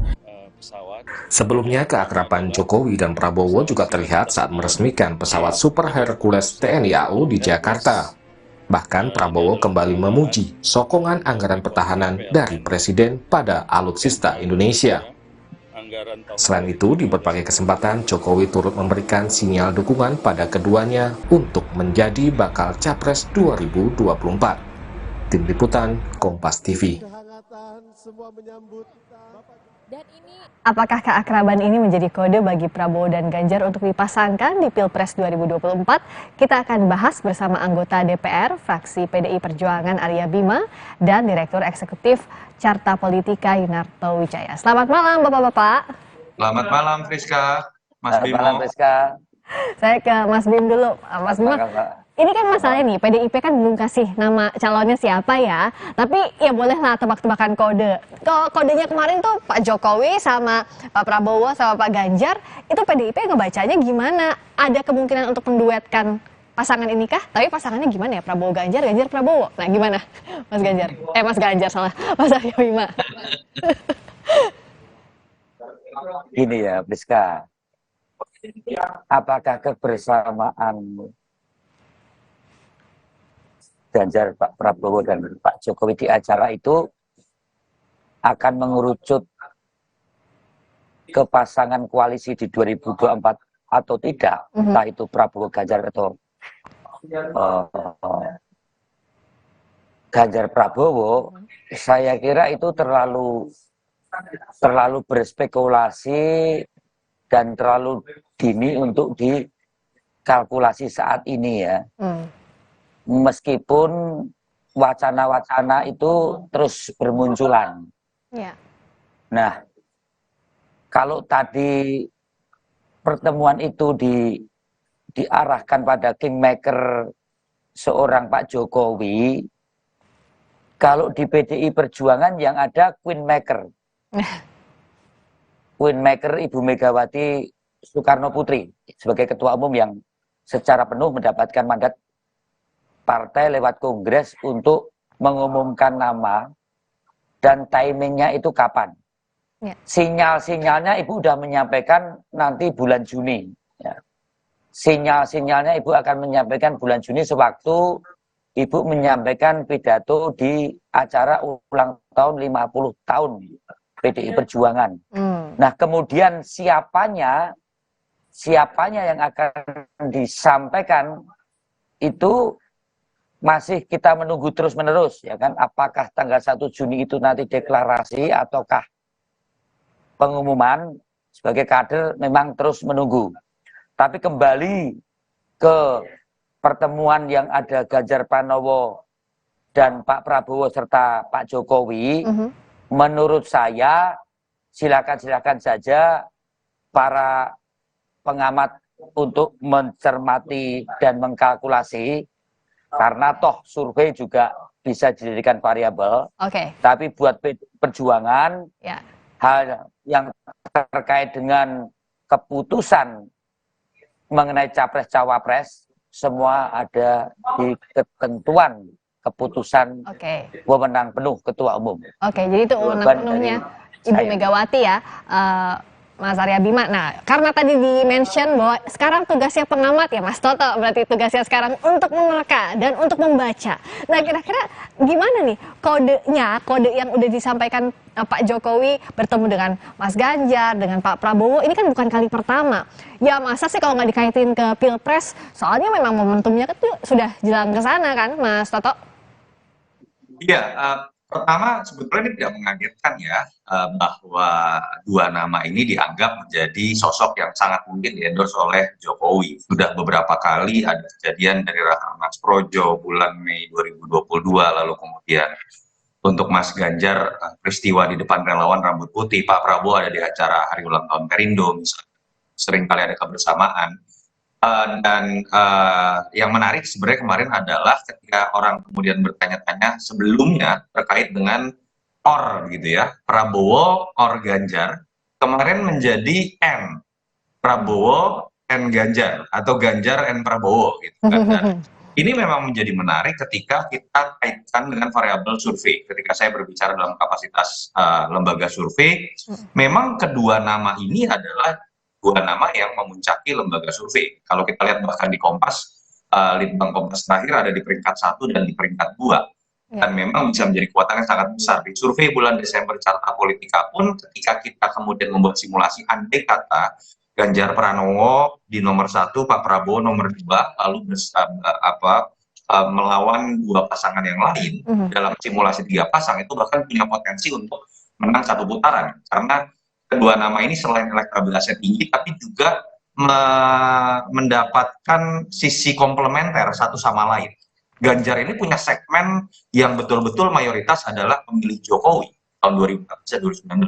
Pak Prabowo walaupun posisi politiknya adalah loyalis Pak Jokowi saat ini bagian dari rezim, tapi kalau kita cross tabulasi data, pemilih Pak Prabowo masih lebih banyak yang berasal dari investasi elektoral 2 pemilu sebelum. Artinya yang sebelumnya memang tidak memilih Pak Jokowi. Itu menyebabkan ketika ini digabung, kemudian kekuatannya menjadi lebih besar dibandingkan dengan misalnya Anies dengan Prabowo atau Prabowo Anies misalnya. Karena itu satu segmen, sehingga variabel komplementernya lebih kecil. Nah, variabel kedua saya pikir yang tetap menarik kan adalah pertanyaan Pak Jokowi itu melempar ke siapa sih kemarin, andai kata memang betul adalah sebuah gimmick politik ya. Dan saya percaya itu gimmick politik. Itu acara panen raya harusnya yang muncul misalnya Mentan kok. Tapi kelihatan sekali pada saat berjalan melewati pematang sawah memang hanya bertiga. Itu kan sudah sesuatu yang disiapkan oleh protokoler ya. Dan sementara Mentannya saya lihat malah nunggu saja gitu kalau kita ambil selfie. Dan menurut saya kalau ini dilakukan dengan sengaja, pertama ini dilempar dalam konteks pada publik. Yang kita tahu Pak Jokowi sekarang memang merasa mungkin secara psikologis ada dalam posisi cukup kuat untuk menjadi kingmaker. Kenapa? Tingkat kepuasan publiknya di atas 70%. Itu langka sekali. Pak SBY semenjak Juli 2011 jelang masa pensiunnya itu tingkat kepuasan publiknya di bawah 60%. Yang menyebabkan modalnya untuk menjadi kingmaker itu menjadi sangat kecil, berbeda dengan Pak Jokowi saat ini. Terakhir yang menjadi menarik kan adalah ketika ini masuk dalam variabel N, Ganjar dan Prabowo, pertanyaan kemudian M-nya ini adalah apakah Ganjar atau Prabowo yang menjadi capres. Nah, kalau memang hanya berkaca pada situasi sekarang, Ganjar memiliki keunggulan pertama dari sisi elektabilitas, yang kedua konteks kalau betul dimajukan oleh PDI Perjuangan, PDI Perjuangan memiliki tingkat elektabilitas dan kursi lebih besar dibandingkan dengan Gerindra. Tapi kita kan harus ingat, catatannya kan nanti adalah ketika menjelang masuk pendaftaran, masa pendaftaran adalah patokan mengenai elektabilitas ini kan masih sangat dinamis. Dan saya lihat saat ini adalah Pak Prabowo kalau kita lihat dari monitoring data pun gerak sangat kencang selama 3 bulan terakhir. Oke, baik. Terakhir kalau Mas Arya Bima, jadi kalau PDIP nggak terpengaruh sama kode-kode politiknya Pak Jokowi? Nunggu aja nanti apa yang dikatakan Bu Mega. Apa Juni ya sementara ini kodenya? Sekali lagi yang ada bukan, jadi PDI yang ada adalah queenmaker. Secara potensial kali ini memang semua capres di PDI Perjuangan berpeluang untuk menjadi calon karena tidak ada incumbent ya. Kemarin kan incumbent Pak Jokowi. Ya. Jadi jika memang itu memenuhi aspirasi rakyat, ya, tentunya akan berpeluang untuk menjadi capres. Ya, dimungkinkan di PDI akan tampil calon-calon yang baru dan segar, dan ini merupakan suatu hal yang biasa di dalam demokrasi kepartean yang terus tumbuh dan berkembang, sehingga muncul berbagai kader-kader baru, baik dari kepala daerah maupun dari politisi nasional di PDI Perjuangan. Apakah itu Ganjar atau Mbak Puan atau kemudian Bu Trisma dan yang lainnya, saya kira Ibu Mega akan menentukan dengan bijaksana sejauh mana norma-norma ideologi dan juga aspirasi rakyat itu memenuhi kriteria untuk calon PDI Perjuangan ke depan. Saya kira itu. Ini yang masih ditunggu, kira-kira siapa yang akan memajukan siapa, meskipun kode-kode gimmick politik sudah dilempar dari sekarang. Terima kasih atas waktunya, Mas Arya Bima, anggota DPR fraksi PDI. Terima kasih banyak Mas Toto Wijaya, Direktur Eksekutif Carta Politika, telah bergabung di Sapa Indonesia Malam. Berikutnya saudara, PPATK mengungkap Rafael Alun Trisambodo memiliki safe deposit box yang berisi uang puluhan miliar rupiah. Selengkapnya, usai jeda di Sapa Indonesia Malam bersama Adisti Larasati.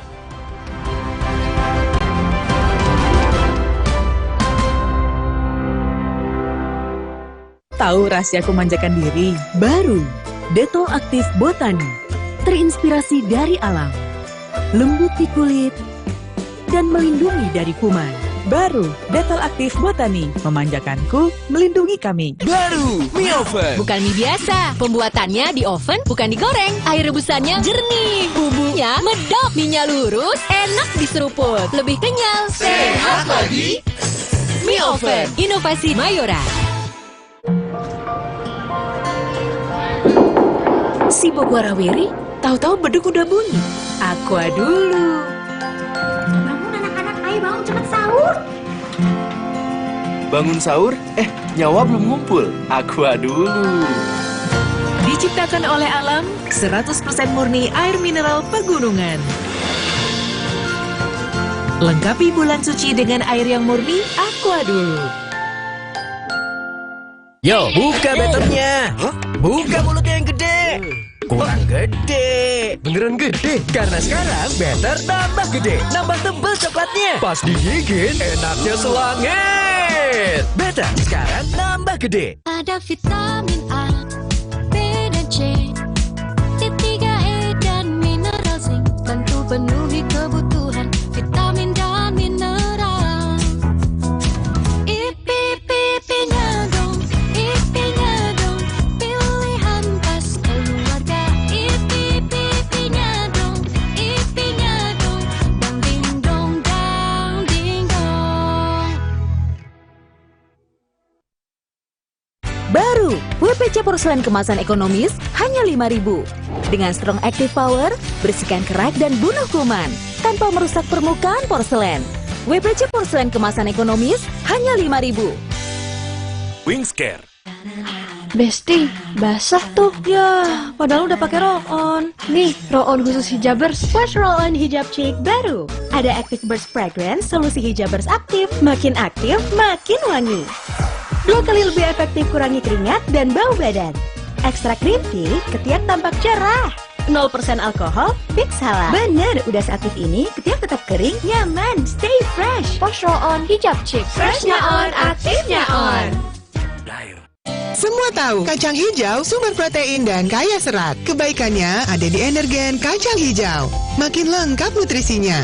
Makin enak, ada green deal-nya. Kenyangnya juga lebih lama. Yuk setiap hari sarapan Energen kacang hijau.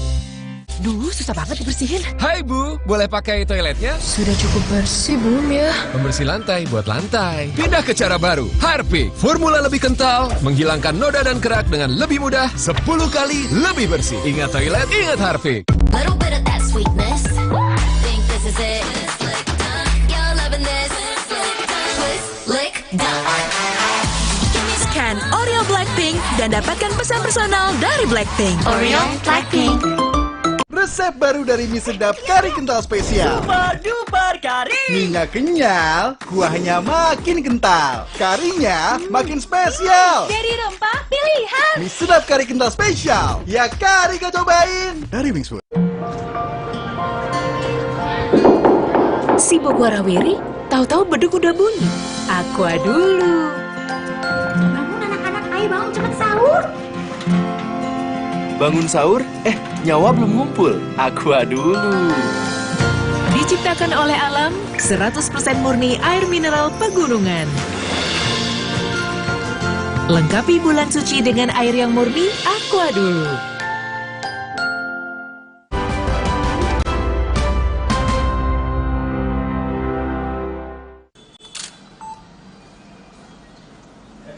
Setelah sebelumnya menemukan transaksi 500 miliar rupiah di 40 rekening yang terkait Rafael Alun Trisambodo, PPATK kembali menemukan safe deposit box berisi uang puluhan miliar rupiah yang diduga milik Rafael tersimpan di sebuah bank.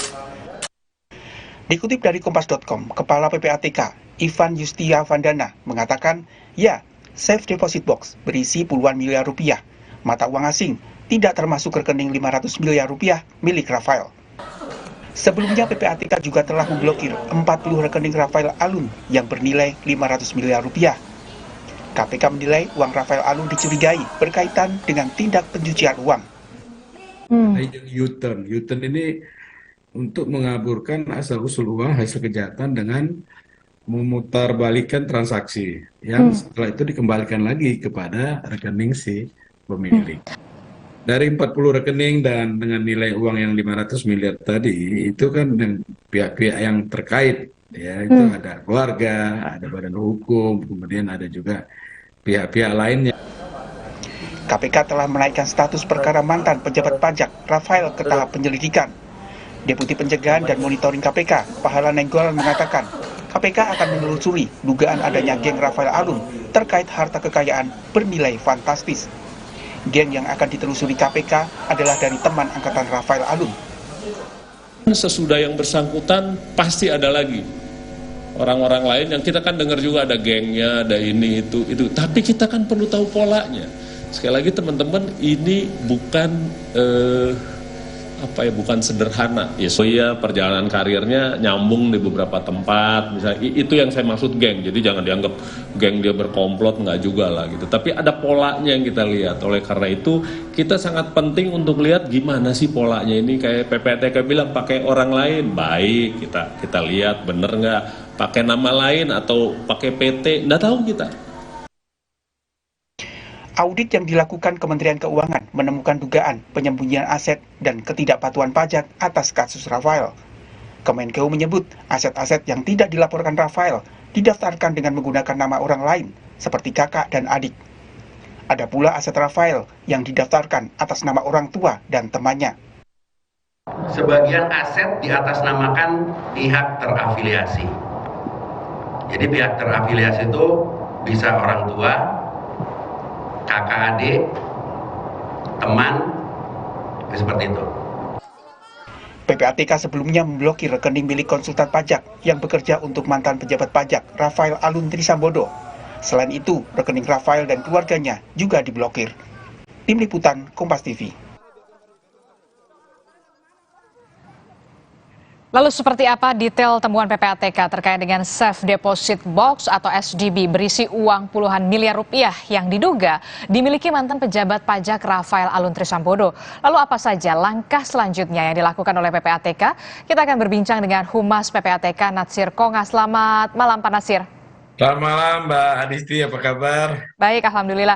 Pak Natsir, jadi kami ingin konfirmasi, sebenarnya nilai pasti yang ada di Safe Deposit Box itu berapa dan di mana disimpannya? Betulkah di Bank BUMN? Ya, kalau nilainya itu kita rupiahkan sekitar 37 miliar ya. Jadi uang itu dalam bentuk mata uang asing, dolar Singapura dan dolar Amerika. Oke, betul berarti di Bank BUMN berarti ya? Di salah satu bank lah, saya nggak usah sebut namanya ya. Oke, jadi nilainya 37 miliar dengan mata uang pecahan USD dan juga dolar Singapura, begitu ya Pak Natsir ya? Iya. Pak Nasir, ini sudah diketahui sejak kapan kemudian Rafael Alun Trisambodo ini menyimpan uangnya di safe deposit box ini? Apakah sudah lama ataukah baru ketahuannya sekarang? Ya, kan kita dari minggu kemarin kan sudah minta kepada penyedia jasa keuangan ya supaya memblokir atas nama ini gitu ya. Dari ketentuan yang ada itu setiap penempatan dana baik di rekening ataupun apa itu harus dilaporkan kepada PPATK. Lalu kemudian sebagaimana kewajiban penyedia jasa keuangan melapor kepada PPATK. Lalu PPATK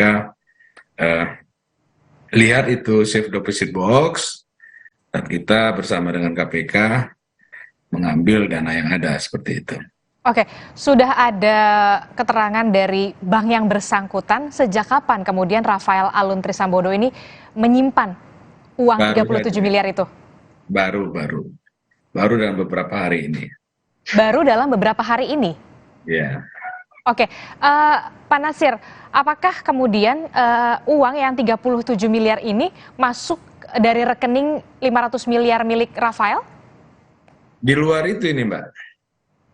Jadi ini uang tersendiri di luar dari 500 miliar tadi. Oke, jadi ini uang tersendiri dari uang 500 miliar, berarti berbeda ya? Ya. Oke, berarti fantastis sekali nilainya. Pak Nasir, soal uang yang ada di safe deposit box ini, penelusurannya apakah ada dugaan tindak pidana pencucian uang kah? Atau kemudian ini diduga adalah uang suap atau seperti apa? Jadi kalau kita sudah melakukan tindakan, itu indikasi terhadap tindak pidana pencucian uang itu ada, Mbak.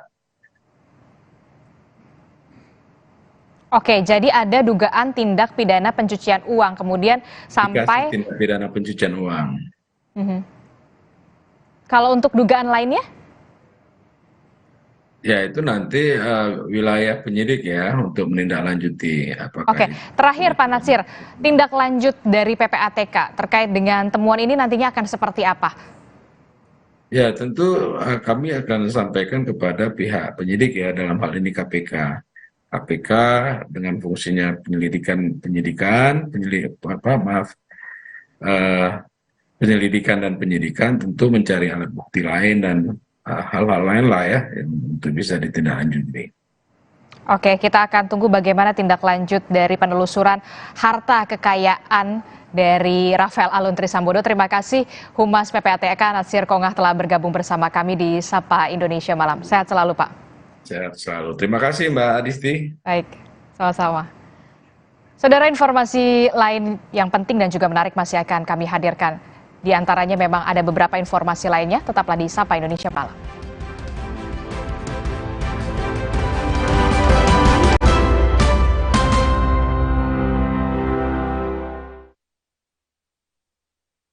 Tidak ada lagi pembatasan kerumunan dan pergerakan masyarakat. Kerinduan akan sanak keluarga di kampung halaman seakan menjadi energi yang menghidupkan harapan di setiap Ramadan serta menjelang Idul Fitri. Ketika saatnya tiba, bersiaplah untuk pertemuan paling dinantikan. Sama sahabat Kompas TV, perjalanannya gimana? Kami temani Anda untuk menyempurnakannya. Rajut kembali silaturahmi bersama Kompas TV. Kompas Update dipersembahkan oleh Nutrif Benecol. Selamat malam, saatnya perbarui informasi Anda di Kompas Update. Saudara, sebuah bengkel bubut di Jambi Timur, Kota Jambi terbakar. Kebakaran disebabkan warga yang membakar sampah di samping bengkel. Api kemudian merembet ke bagian bengkel. Api cepat membesar karena banyak material yang mudah terbakar. Tidak ada korban jiwa dalam kejadian ini. Namun, kerugian ditaksir mencapai ratusan juta rupiah.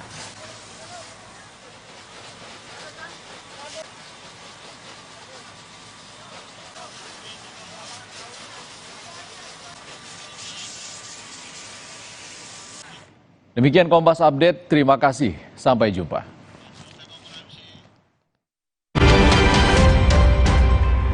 Kompas Update dipersembahkan oleh Entrasol. Makan. Kok nggak makan? makan takut kolesterol nih. Kamu nggak takut? Kan habis makan langsung Benecol. Plan stanul esternya hajar kolesterol dari makanan yang habis kita makan. Nutrif Benecol. Hai, tahukah Anda? Cuma Entrasol yang tinggi serat dan mengandung ekstrak buah zaitun. Bantu jaga kesehatan jantungku. Rendah laktosanya bikin nyaman di perutku. Entrasol. Setelah kerja seharian, ibadah harus terus disempurnakan. Saat sakit kepala, cepat minum Bodrek saat berbuka. Dapat diminum sebelum makan. Mari sempurnakan ibadah kita. Bodrek terus menangkan harimu. Mau tahu rahasia memanjakan diri? Baru, Detol Aktif Botani. Terinspirasi dari alam. Lembut di kulit dan melindungi dari kuman. Baru, Detol Aktif Botani. Memanjakanku, melindungi kami. Kelapa.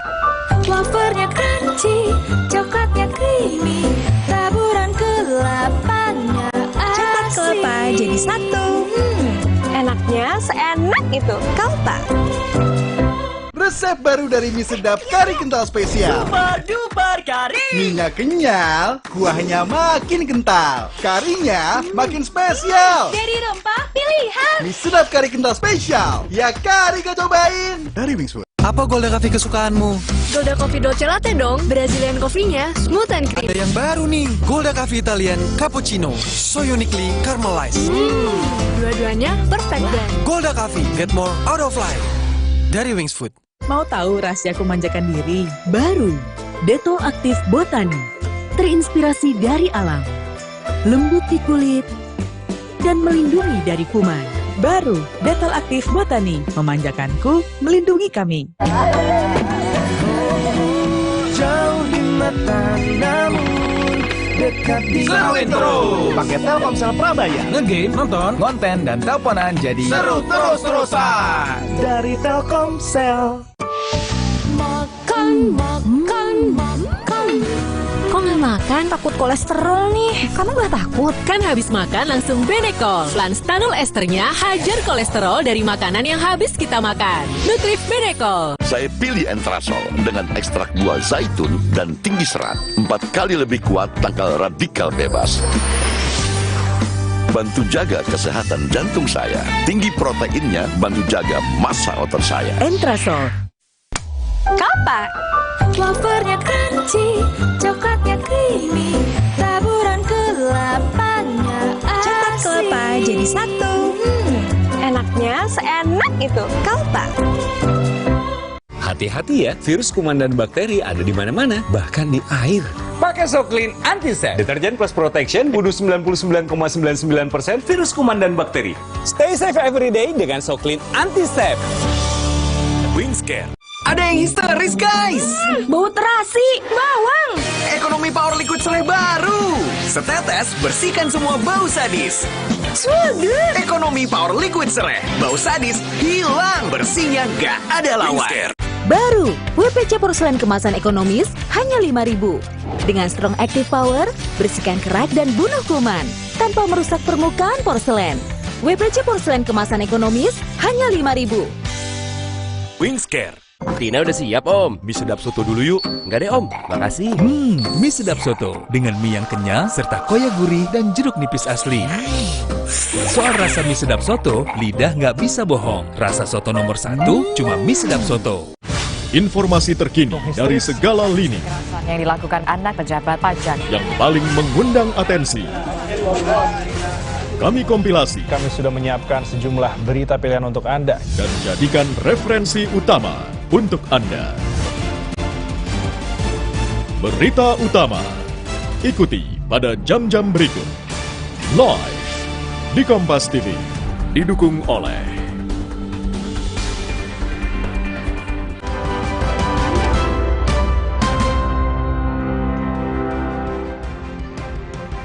Saudara, sudah 1 bulan kelompok kriminal bersenjata menyandera pilot Susi Air Philip Mark Martens yang berkebangsaan Selandia Baru.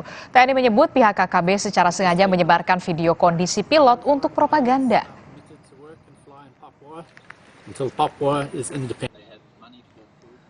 Kondisi terakhir dari pilot Susi Air Philip Mark Martens terekam kamera amatir kelompok kriminal bersenjata di Papua Tengah. Dalam salah satu video, tampak Mark ini membacakan pernyataan mengenai situasi penyandaraannya.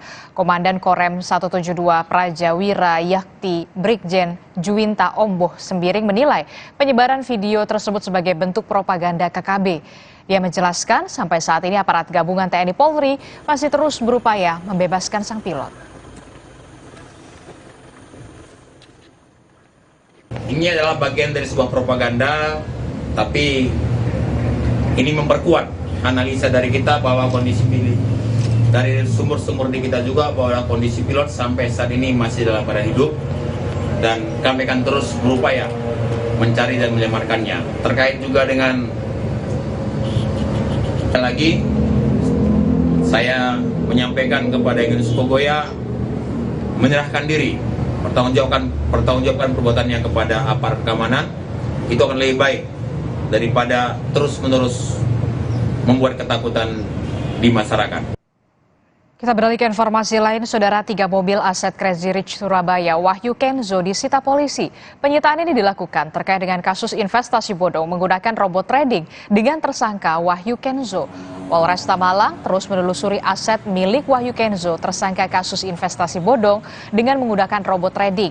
Polisi telah menyita 3 mobil Wahyu Kenzo, yakni BMW, Toyota Alphard dan juga Innova. Polisi juga akan menyita aset Wahyu Kenzo berupa rumah dan juga tanah. Kita yang pertama adalah mencoba untuk menggali aset-aset yang dimiliki oleh tersangka secara persuasif. Tapi di hari kemarin 3 unit kendaraan, 1 Toyota Alphard, yang kedua Toyota Innova dan 1 unit BMW sudah diserahkan kepada penyidik. Mudah-mudahan hari ini juga ada beberapa aset yang akan diserahkan. Kami juga melayangkan panggilan kepada beberapa saksi, terutama istri dari tersangka. Kami juga akan mendalami, sudah mendapatkan beberapa aset yang berupa rumah, tanah. Ini juga nanti akan kami lakukan penggeledahan bersama tersangka. Sementara itu, Saudara, ratusan orang korban penipuan investasi bodong Crazy Rich Surabaya Wahyu Kenzo melaporkan kerugian ke polisi. Hingga Jumat siang, Polresta Malang Kota telah menerima ada 745 laporan korban dari penipuan robot trading bodong Wahyu Kenzo. 745 orang yang melapor tidak hanya berasal dari Kota Malang, tapi juga berasal dari beberapa kota lainnya. Dari penanganan kasus penipuan robot trading ini, polisi menaksir kerugian korban mencapai 9 triliun rupiah. Per hari ini melalui hotline 081137802000 ada 745 dari layanan tersebut yang menerima, tetapi memang dari berbagai daerah. Nah, kami juga menampung sementara ini, kami juga akan nanti berkoordinasi dengan Polda dan Barreskrim Polri. Polda Metro Jaya menggelar rekonstruksi kasus penganiayaan Mario Dandi Satrio terhadap David Ozora di tempat kejadian perkara di kawasan Ulu Jami Pesanggerahan, Jakarta Selatan. Total 23 adegan diperagakan tersangka Mario Dandi dan juga Shane Lucas. Informasinya hadir usai jeda.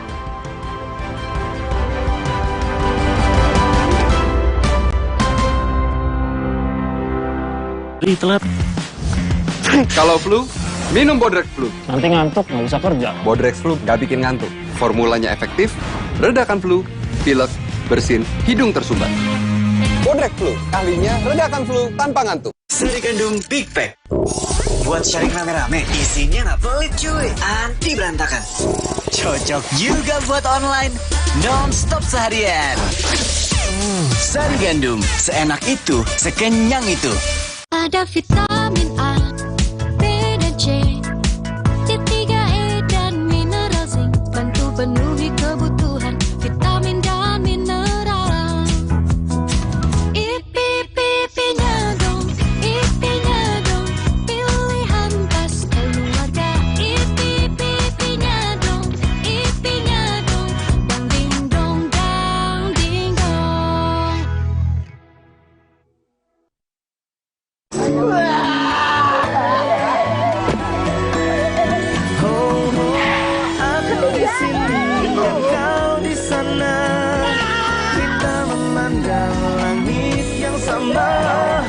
Jauh di mata namun Hati-hati.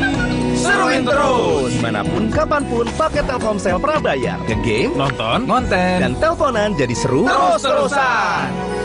Dari Telkomsel. Baru mie oven. Bukan mie biasa, pembuatannya di oven bukan digoreng. Air rebusannya jernih, bumbunya medok, mie-nya lurus, enak diseruput, lebih kenyal, sehat lagi.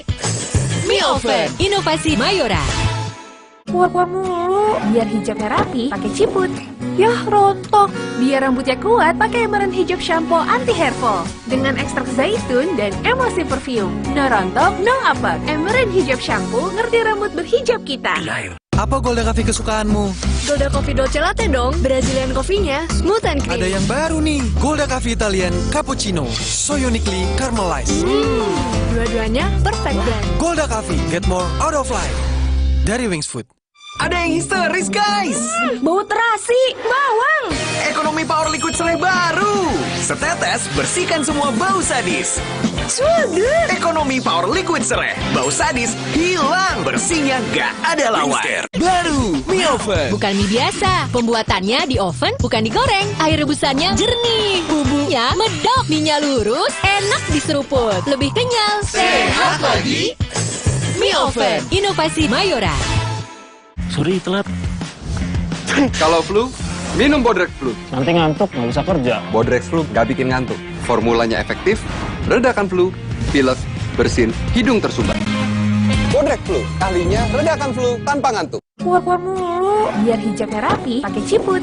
Yah, rontok. Biar rambutnya kuat, pakai Emerald Hijab Shampoo Anti Hair Fall. Dengan ekstrak zaitun dan emulsi perfume. No rontok, no apek. Emerald Hijab Shampoo, ngerti rambut berhijab kita. Hati-hati ya, virus kuman dan bakteri ada di mana-mana, bahkan di air. Pakai Soclean Antisep. Deterjen plus protection, bunuh 99,99% virus kuman dan bakteri. Stay safe every day dengan Soclean Antisep. Wingscare. Sorry, telat. Kalau flu, minum Bodrex Flu. Nanti ngantuk, nggak bisa kerja. Bodrex Flu nggak bikin ngantuk. Formulanya efektif, redakan flu, pilek, bersin, hidung tersumbat. Bodrex Flu, ahlinya redakan flu tanpa ngantuk. Aku pakai detol antiseptik cair setiap hari biar anakku dan rumahku terlindung dari kuman. Karena telah diuji terhadap 100 kuman penyebab penyakit. Makanya keluarga Detol jarang sakit. Detol, yakin terlindung setiap hari.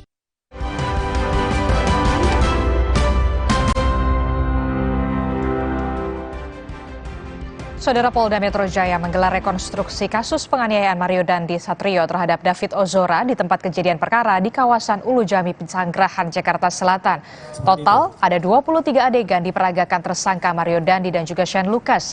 Yang jadi perhatian adalah saat Mario Dandi melakukan penganiayaan berat terhadap David. Mario Dandi tampak menganiaya David yang telah terkapar.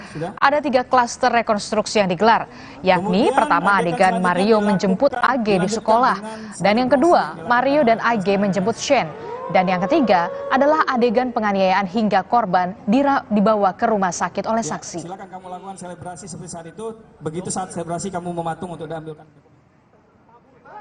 Dan ini adalah salah satu adegan yang diperagakan saat Mario Dandi memerintahkan David Ozora melakukan push up sampai 50 kali. Disaksikan tersangka Shane, namun David hanya mampu push up 20 kali. Saat memeragakan adegan itu, Mario Dandi terlihat menangis, saudara. Isi kamera sudah on. Sementara di bagian lain, rekonstruksi terlihat Mario Dandi memerintahkan Shane Lucas merekam dengan kamera handphone saat Mario menganiaya David. Terlihat AG membelakangi korban, namun diminta Mario untuk melihat ke arah David. Oleh MDS untuk menyaksikan perbuatannya. Dalam proses rekonstruksi ini, kita mencari keidentikan dari berbagai alat bukti yang ada. Baik dari keterangan saksi, keterangan tersangka, kemudian dari digital forensik yang kita peroleh, baik itu dari HP maupun CCTV. Dalam rekonstruksi, Mario Dandi Satrio memperagakan selebrasi gol ala pesepak bola Cristiano Ronaldo usai menganiaya David Ozora. Polisi sempat meminta Mario mengulang lagi adegan ini karena posisinya dinilai kurang pas. Iya.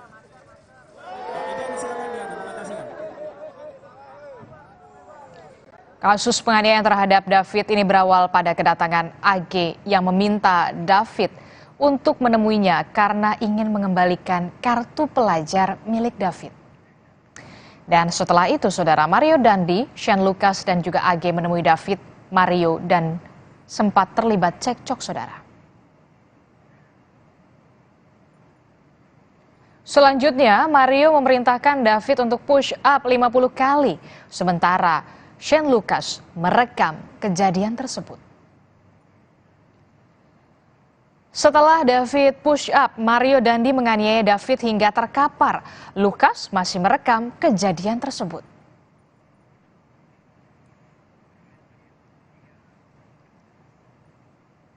Kita beralih ke informasi lain, saudara. Pihak Eliezer membantah Eliezer melanggar kontrak dengan Lembaga Perlindungan Saksi dan Korban atau LPSK. Pengacara Eliezer, Roni Talapesi, mengatakan wawancara Eliezer sudah dilaporkan ke salah satu wakil ketua LPSK. Roni mengaku sudah menelpon salah seorang wakil ketua LPSK terkait rencana wawancara. LPSK pun mempersilahkannya dengan syarat Eliezer tidak keberatan. Roni pun sudah berkirim surat pada H-1 wawancara dan mempunyai dokumentasinya.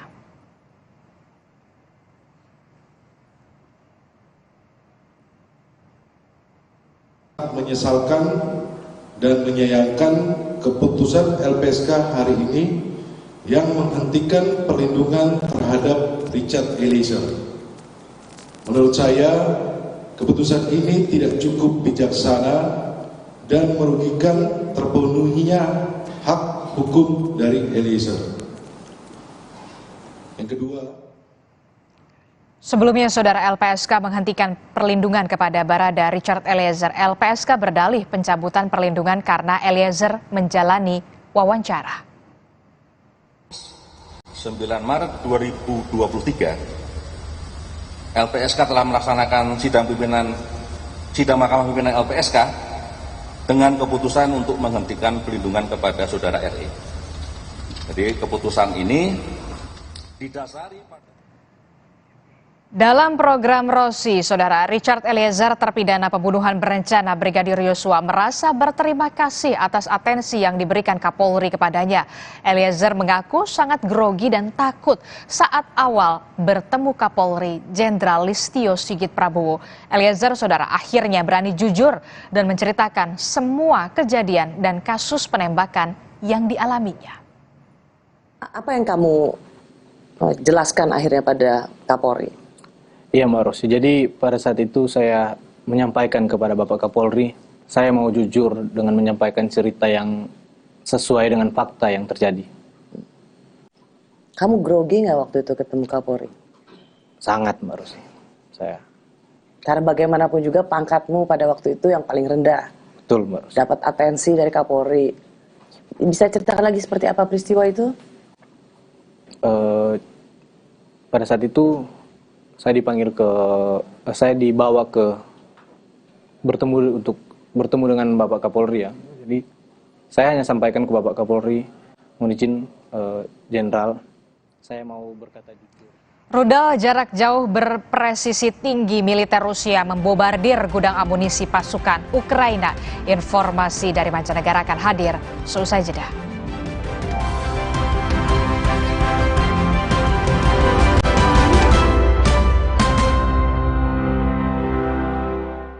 Demi mendapatkan sumber mata air terbaik, Le Mineral melakukan ratusan eksplorasi.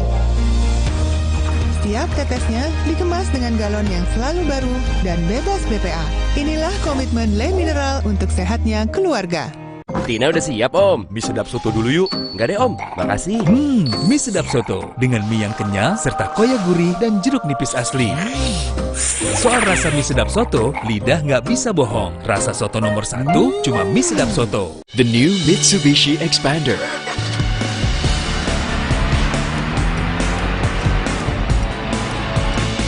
Ride the life adventure. Be the life expander. Demi mendapatkan sumber mata air terbaik, Le Mineral melakukan ratusan eksplorasi. Setiap tetesnya dikemas dengan galon yang selalu baru dan bebas BPA. Inilah komitmen Le Mineral untuk sehatnya keluarga. Ada yang histeris, guys! Bau terasi, bawang! Ekonomi Power Liquid Serai baru! Setetes bersihkan semua bau sadis. Sugar! Ekonomi Power Liquid Serai. Bau sadis hilang, bersihnya gak ada lawan. Baru, mie oven. Bukan mie biasa, pembuatannya di oven bukan digoreng. Air rebusannya jernih, bumbunya medok, mie-nya lurus, enak diseruput, lebih kenyal, sehat lagi. Mie oven, inovasi Mayora. Sari gandum Big Pack. Buat sharing rame-rame, isinya nggak pelit cuy, anti berantakan. Cocok juga buat online, non-stop seharian. Sari gandum, seenak itu, sekenyang itu. Saatnya melangkah mudah dengan kartu kredit Genius. Ajukan dan aktivasi kartu, tambah hingga 5 kartu baru, atur limit sesuai kebutuhan, ubah transaksi jadi cicilan, semua dari aplikasi. Melangkah mudah dengan Genius. Ada yang histeris, guys! Bau terasi, bawang! Ekonomi Power Liquid Serai baru! Setetes bersihkan semua bau sadis. Sugar! Ekonomi Power Liquid Serai. Bau sadis hilang, bersihnya gak ada lawan. Demi mendapatkan sumber mata air terbaik, Le Mineral melakukan ratusan eksplorasi. Setiap tetesnya dikemas dengan galon yang selalu baru dan bebas BPA. Inilah komitmen Le Mineral untuk sehatnya keluarga. Baru, WPC porselen kemasan ekonomis hanya 5.000. Dengan strong active power, bersihkan kerak dan bunuh kuman tanpa merusak permukaan porselen. WPC porselen kemasan ekonomis hanya 5.000. Wingscare. Kuat-kuat mulu, biar hijabnya rapi, pakai ciput. Yah, rontok. Biar rambutnya kuat, pakai Emerald Hijab Shampoo Anti Hair Fall. Dengan ekstrak zaitun dan emosi perfume. No rontok, no apek. Emerald Hijab Shampoo, ngerti rambut berhijab kita. Harga Gledek online tiket week nyamper lagi. Diskon hingga 50% plus 20% di jam Gledek. Tiket pesawat mulai dari 350.000. Hotel mulai dari 200.000. Samber tiketmu sekarang. Demi mendapatkan sumber mata air terbaik, Le Mineral melakukan ratusan eksplorasi. Setiap tetesnya dikemas dengan galon yang selalu baru dan tutup kedap udara. Inilah komitmen Le Mineral untuk sehatnya keluarga. Hati-hati ya, virus kuman dan bakteri ada di mana-mana, bahkan di air. Pakai Soklin Antisep, deterjen plus protection, bunuh 99,99% virus kuman dan bakteri. Stay safe every day dengan Soklin Antisep. Wingscare. Baru, mie oven. Bukan mie biasa, pembuatannya di oven bukan digoreng. Air rebusannya jernih, bumbunya medok, mie-nya lurus, enak diseruput, lebih kenyal, sehat lagi. Mie oven, inovasi Mayora. Demi mendapatkan sumber mata air terbaik, Le Mineral melakukan ratusan eksplorasi. Setiap tetesnya dikemas dengan galon yang selalu baru dan tutup kedap udara. Inilah komitmen Le Mineral untuk sehatnya keluarga. The new Mitsubishi Expander.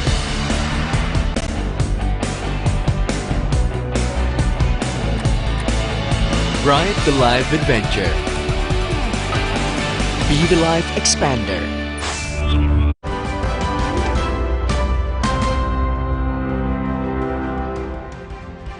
Saudara, rudal jarak jauh berpresisi tinggi militer Rusia membombardir gudang amunisi pasukan Ukraina. Militer Rusia mengepung Ukraina dengan tembakan senjata presisi tinggi hipersonic Kinzhal. Serangan jet tempur hingga rudal jarak jauh menghantam infrastruktur gudang amunisi Ukraina.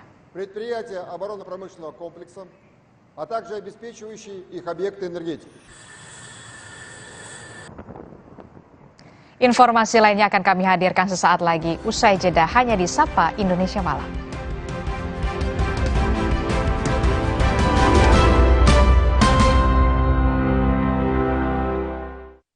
Demi mendapatkan sumber mata air terbaik, Le Mineral melakukan ratusan eksplorasi. Setiap tetesnya dikemas dengan galon yang selalu baru dan bebas BPA. Inilah komitmen Le Mineral untuk sehatnya keluarga.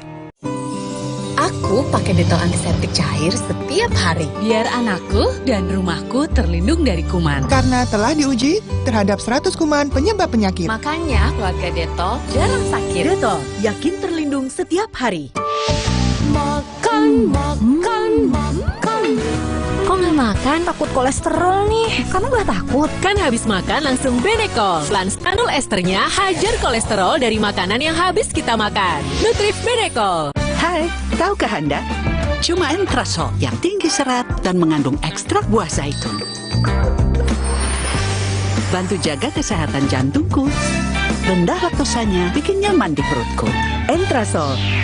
Baruna sang penjaga samudra menghadang bencana yang menyerang balik manusia. Marjan, kembalikan semangat saat berbuka. Demi mendapatkan sumber mata air terbaik, Le Mineral melakukan ratusan eksplorasi. Setiap tetesnya dikemas dengan galon yang selalu baru dan bebas BPA. Inilah komitmen Le Mineral untuk sehatnya keluarga. Sedia payung sebelum hujan. Sedia Altex Waterproofer sebelum rembes. Anti rembes. Cat Altex Waterproofer. Anti rembes paling the best. Warnanya? Banyak amat. Altex Cat Protector dengan 7 warna natural. Tahan cuaca, anti lumut, anti rembes. Cat Altex Waterproofer anti rembes paling the best.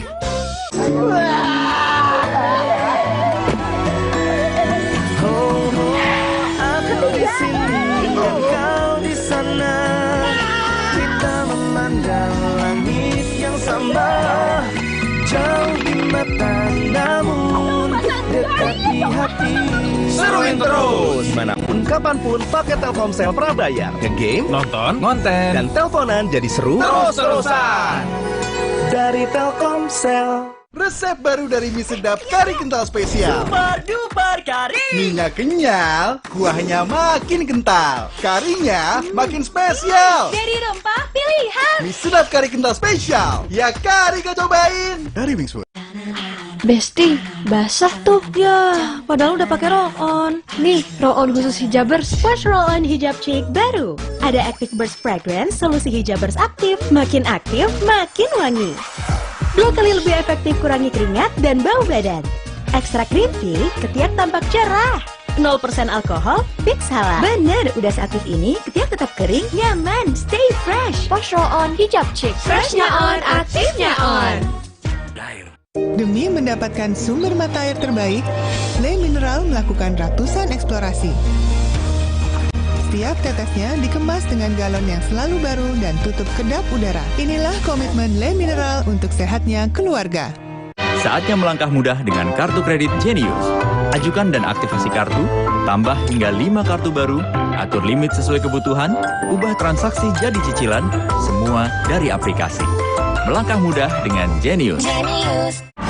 Baruna sang penjaga samudra menghadang bencana yang menyerang balik manusia. Marjan, kembalikan semangat saat berbuka. Cat besi dan kayu yang biasa dong. Nih? Jangan yang biasa-biasa. Kamsut? Pilih cat kayu dan besi kualitas Jawara. Cat Altex kaleng merah, Altex sintetik warna mengkilap, pilihannya lengkap. Cat Altex sintetik, keringnya cepat, tahan lama. Wow.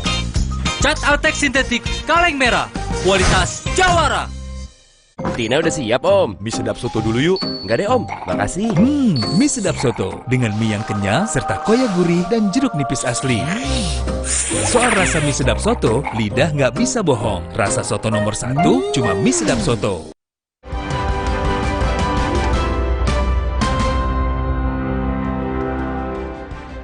Saudara, menyambut musim semi, warga Hindu di India merayakan festival Holi, saudara. Ratusan warga di India merayakan festival Holi dengan melakukan perang bubuk warna-warni. Holi merupakan festival Hindu dalam menyambut musim semi. Perayaan Holi ini telah dilakukan sejak abad keempat oleh seluruh umat Hindu.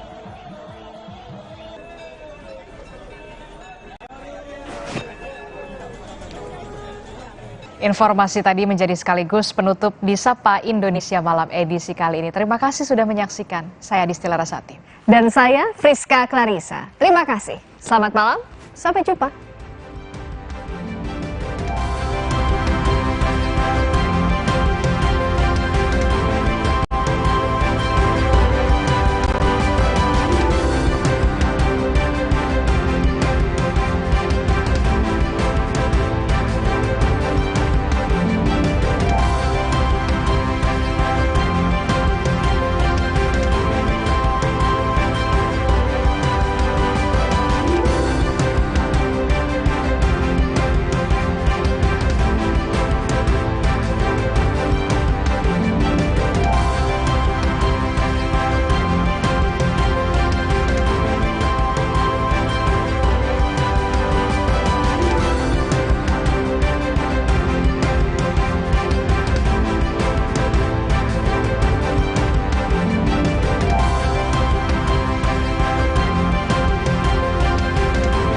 Janji politik menjadi alat untuk menarik simpati publik. Kontrak politik dibuat untuk memperoleh mandat masyarakat.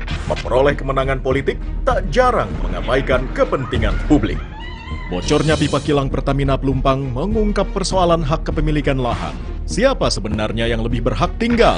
Benarkah alasan kemenangan politik mengabaikan keselamatan warga? Simak pembahasannya dalam Dua Arah, Jumat 10 Maret pukul 8:30 malam, live di Kompas TV.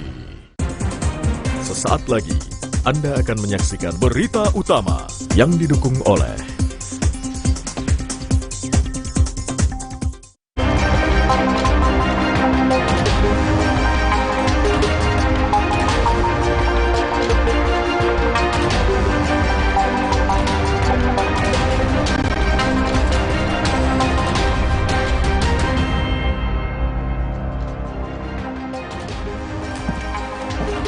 Halo saudara, bagaimana kabarnya Anda hari ini? Selama 1 jam ke depan, program Berita Utama akan menemani dan mengisi ruang informasi Anda. Bersama saya, Gin Fridianto. Dan saya, Putri Oktaviani. Direkonstruksi tersangka Mario Dandi memeragakan selebrasi ala Cristiano Ronaldo usai melakukan penganiayaan pada David Ozora. Informasi selengkapnya akan kami hadirkan bersama berita pilihan yang sudah kami siapkan untuk Anda. Dan juga berita utama lain yang aktual untuk Anda simak di antaranya.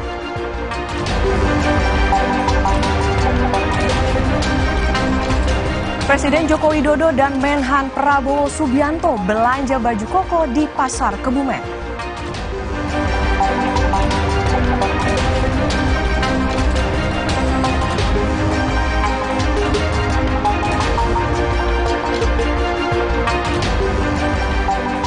Jalani rekonstruksi, tersangka Mario Dandi beberapa kali terlihat menangis saat memperagakan adegan menganiaya David.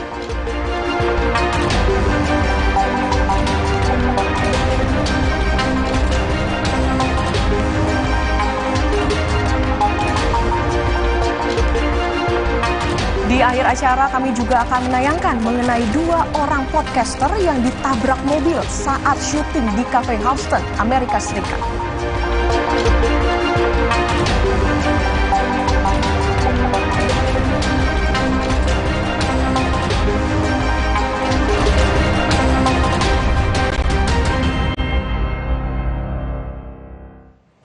Saudara, kita ke informasi yang pertama. Gudang minimarket di Jalan Astina Gianyar, Bali, Jumat siang ludes terbakar.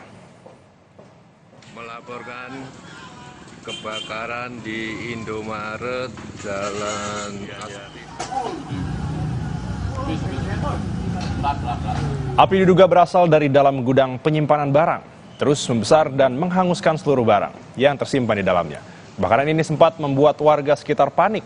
4 unit mobil pemadam kebakaran dikerahkan untuk melakukan pemadaman.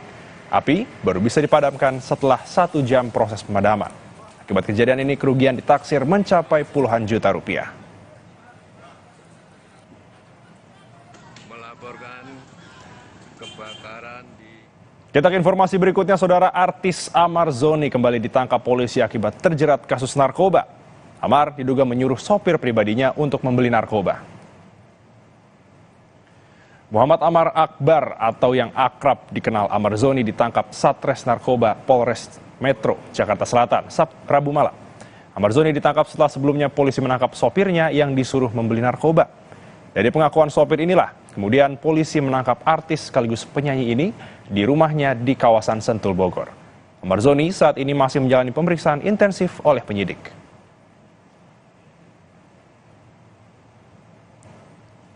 Benar ada melakukan pengungkapan kasus narkoba.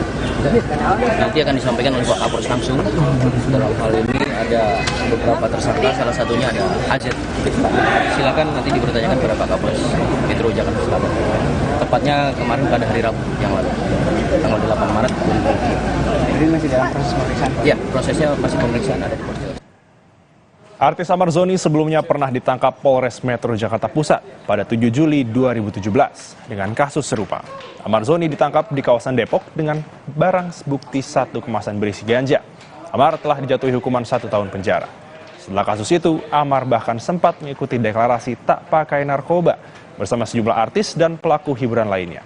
Deklarasi tersebut dibacakan di Mapolres Jakarta Selatan, namun kini Amar Zoni ditangkap petugas Polres Metro Jakarta Selatan.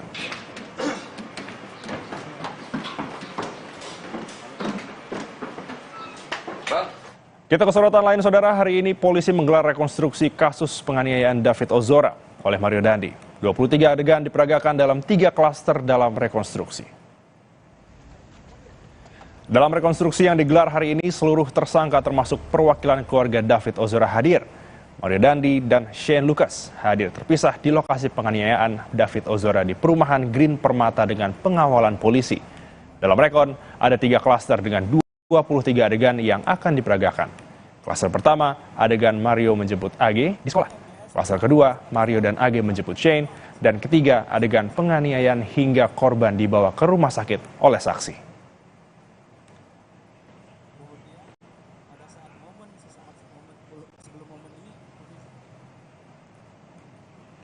Saudara, inilah adegan saat Mario Dandi memeragakan selebrasi. Selebrasi ini dilakukan Mario setelah melakukan penganiayaan terhadap korban David Ozora. Dalam rekon terlihat korban sudah terkapar di pinggir jalan, tak sadarkan diri. Pada saat rekonstruksi adegan akhir penganiayaan, tersangka Shane Lucas memeragakan saat mencegah Mario Dandi melakukan aksi kekerasan lagi setelah kondisi David sudah tak sadarkan diri.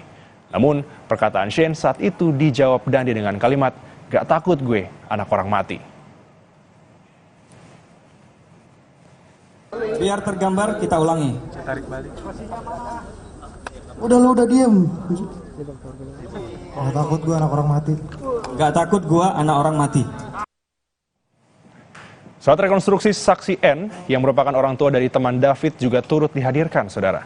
N sempat tak kuat menahan tangis saat kembali memeragakan adegan saat dirinya menolong David Ozora usai dianiaya oleh Mario Dandi. N merupakan saksi kunci. N melihat betul tindakan keji Mario kepada korban. Saksi N jugalah yang menghentikan ulah Mario menganiaya David dengan berteriak dari lantai 2. Bersama suaminya, saksi N kemudian melarikan David ke Rumah Sakit Permata Hijau, Jakarta. Saya tanya, siapa kamu? Ngapain kamu di sini? Saya pemilik rumah itu. Kamu tamu nggak diundang, kamu ngapain di sini? Terus begitu saya tahu ini David, saya langsung tanya, kamu apain teman anak saya? Sampai bonyok begini. Dia bilang, dia melecehkan adik saya, Tante. Tersangka SL dari posisi belakang mobil Rubicon mundur. Berbeda saat penetapan tersangka, saudara. Saat rekonstruksi, tersangka Mario Dandi tertunduk lesu. Bahkan Mario Dandi beberapa kali terlihat menangis saat memeragakan beberapa adegan penganiayaan. Begitu pula dengan tersangka Shane Lucas. Shane juga terlihat menangis di akhir memeragakan adegan rekonstruksi. Ini yang kedua. Adegan selanjutnya MDS sesuai dengan berita acara pada saat kita lakukan pemeriksaan. Silakan disampaikan. Kita beralih ke informasi berikutnya. Presiden Joko Widodo memantau harga kebutuhan pokok di salah satu pasar tradisional Blora, Jawa Tengah. Jokowi memastikan harga kebutuhan pokok relatif stabil, bahkan ada yang turun.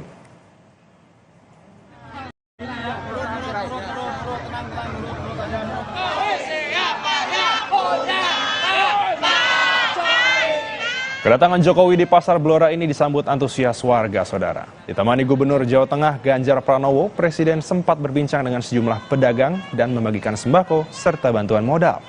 Jokowi menyebut harga kebutuhan pokok di pasar ini relatif stabil. Bahkan ada sejumlah kebutuhan pokok yang justru mengalami penurunan seperti bawang merah dan minyak.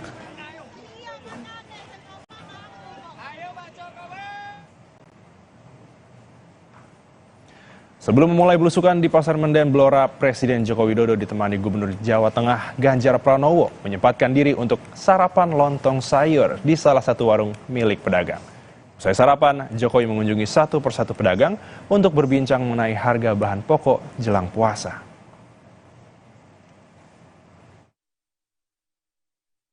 Ya, ini Pasar Menden Rejo di Kecamatan Keradenan, Kabupaten Blora ini termasuk pasar yang berada di pelosok, sehingga kita perlu mencek juga mengenai harga. Tadi saya lihat harganya baik, minyak juga saya lihat baik, 14.000 sampai 15.000. Saya kira harga-harga masih pada kondisi yang baik lah di sini.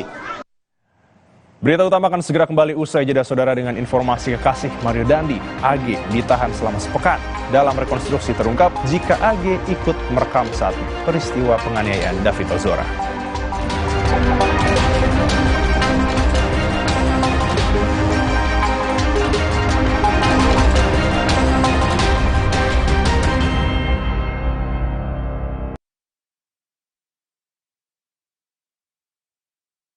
Semua suka kopi gula aren. Lelehan gula arennya yang legit, melting jadi satu sama kopi dan susu. Temptingnya ada di Top Kopi Gula Aren. Enaknya so legit. Ngumpul jadi makin asik. Hari gini masih pada order? Come on, Top Kopi Gula Aren aja. Kopinya ngehits, gula arennya legit. Try it. Beli 2, ekstra 1. Dari Wings Food. Lihat papa tuh kayak bercermin. Mirip banget. Pas papa kena diabetes, giliran aku jadi cerminan papa hidup lebih sehat. Apalagi aku keturunan yang lebih berisiko. Tropicana Slim untuk manisnya hidup lebih lama. Demi mendapatkan sumber mata air terbaik, Le Mineral melakukan ratusan eksplorasi. Setiap tetesnya dikemas dengan galon yang selalu baru dan tutup kedap udara. Inilah komitmen Le Mineral untuk sehatnya keluarga. Limo Pizza dengan pinggiran crunchy.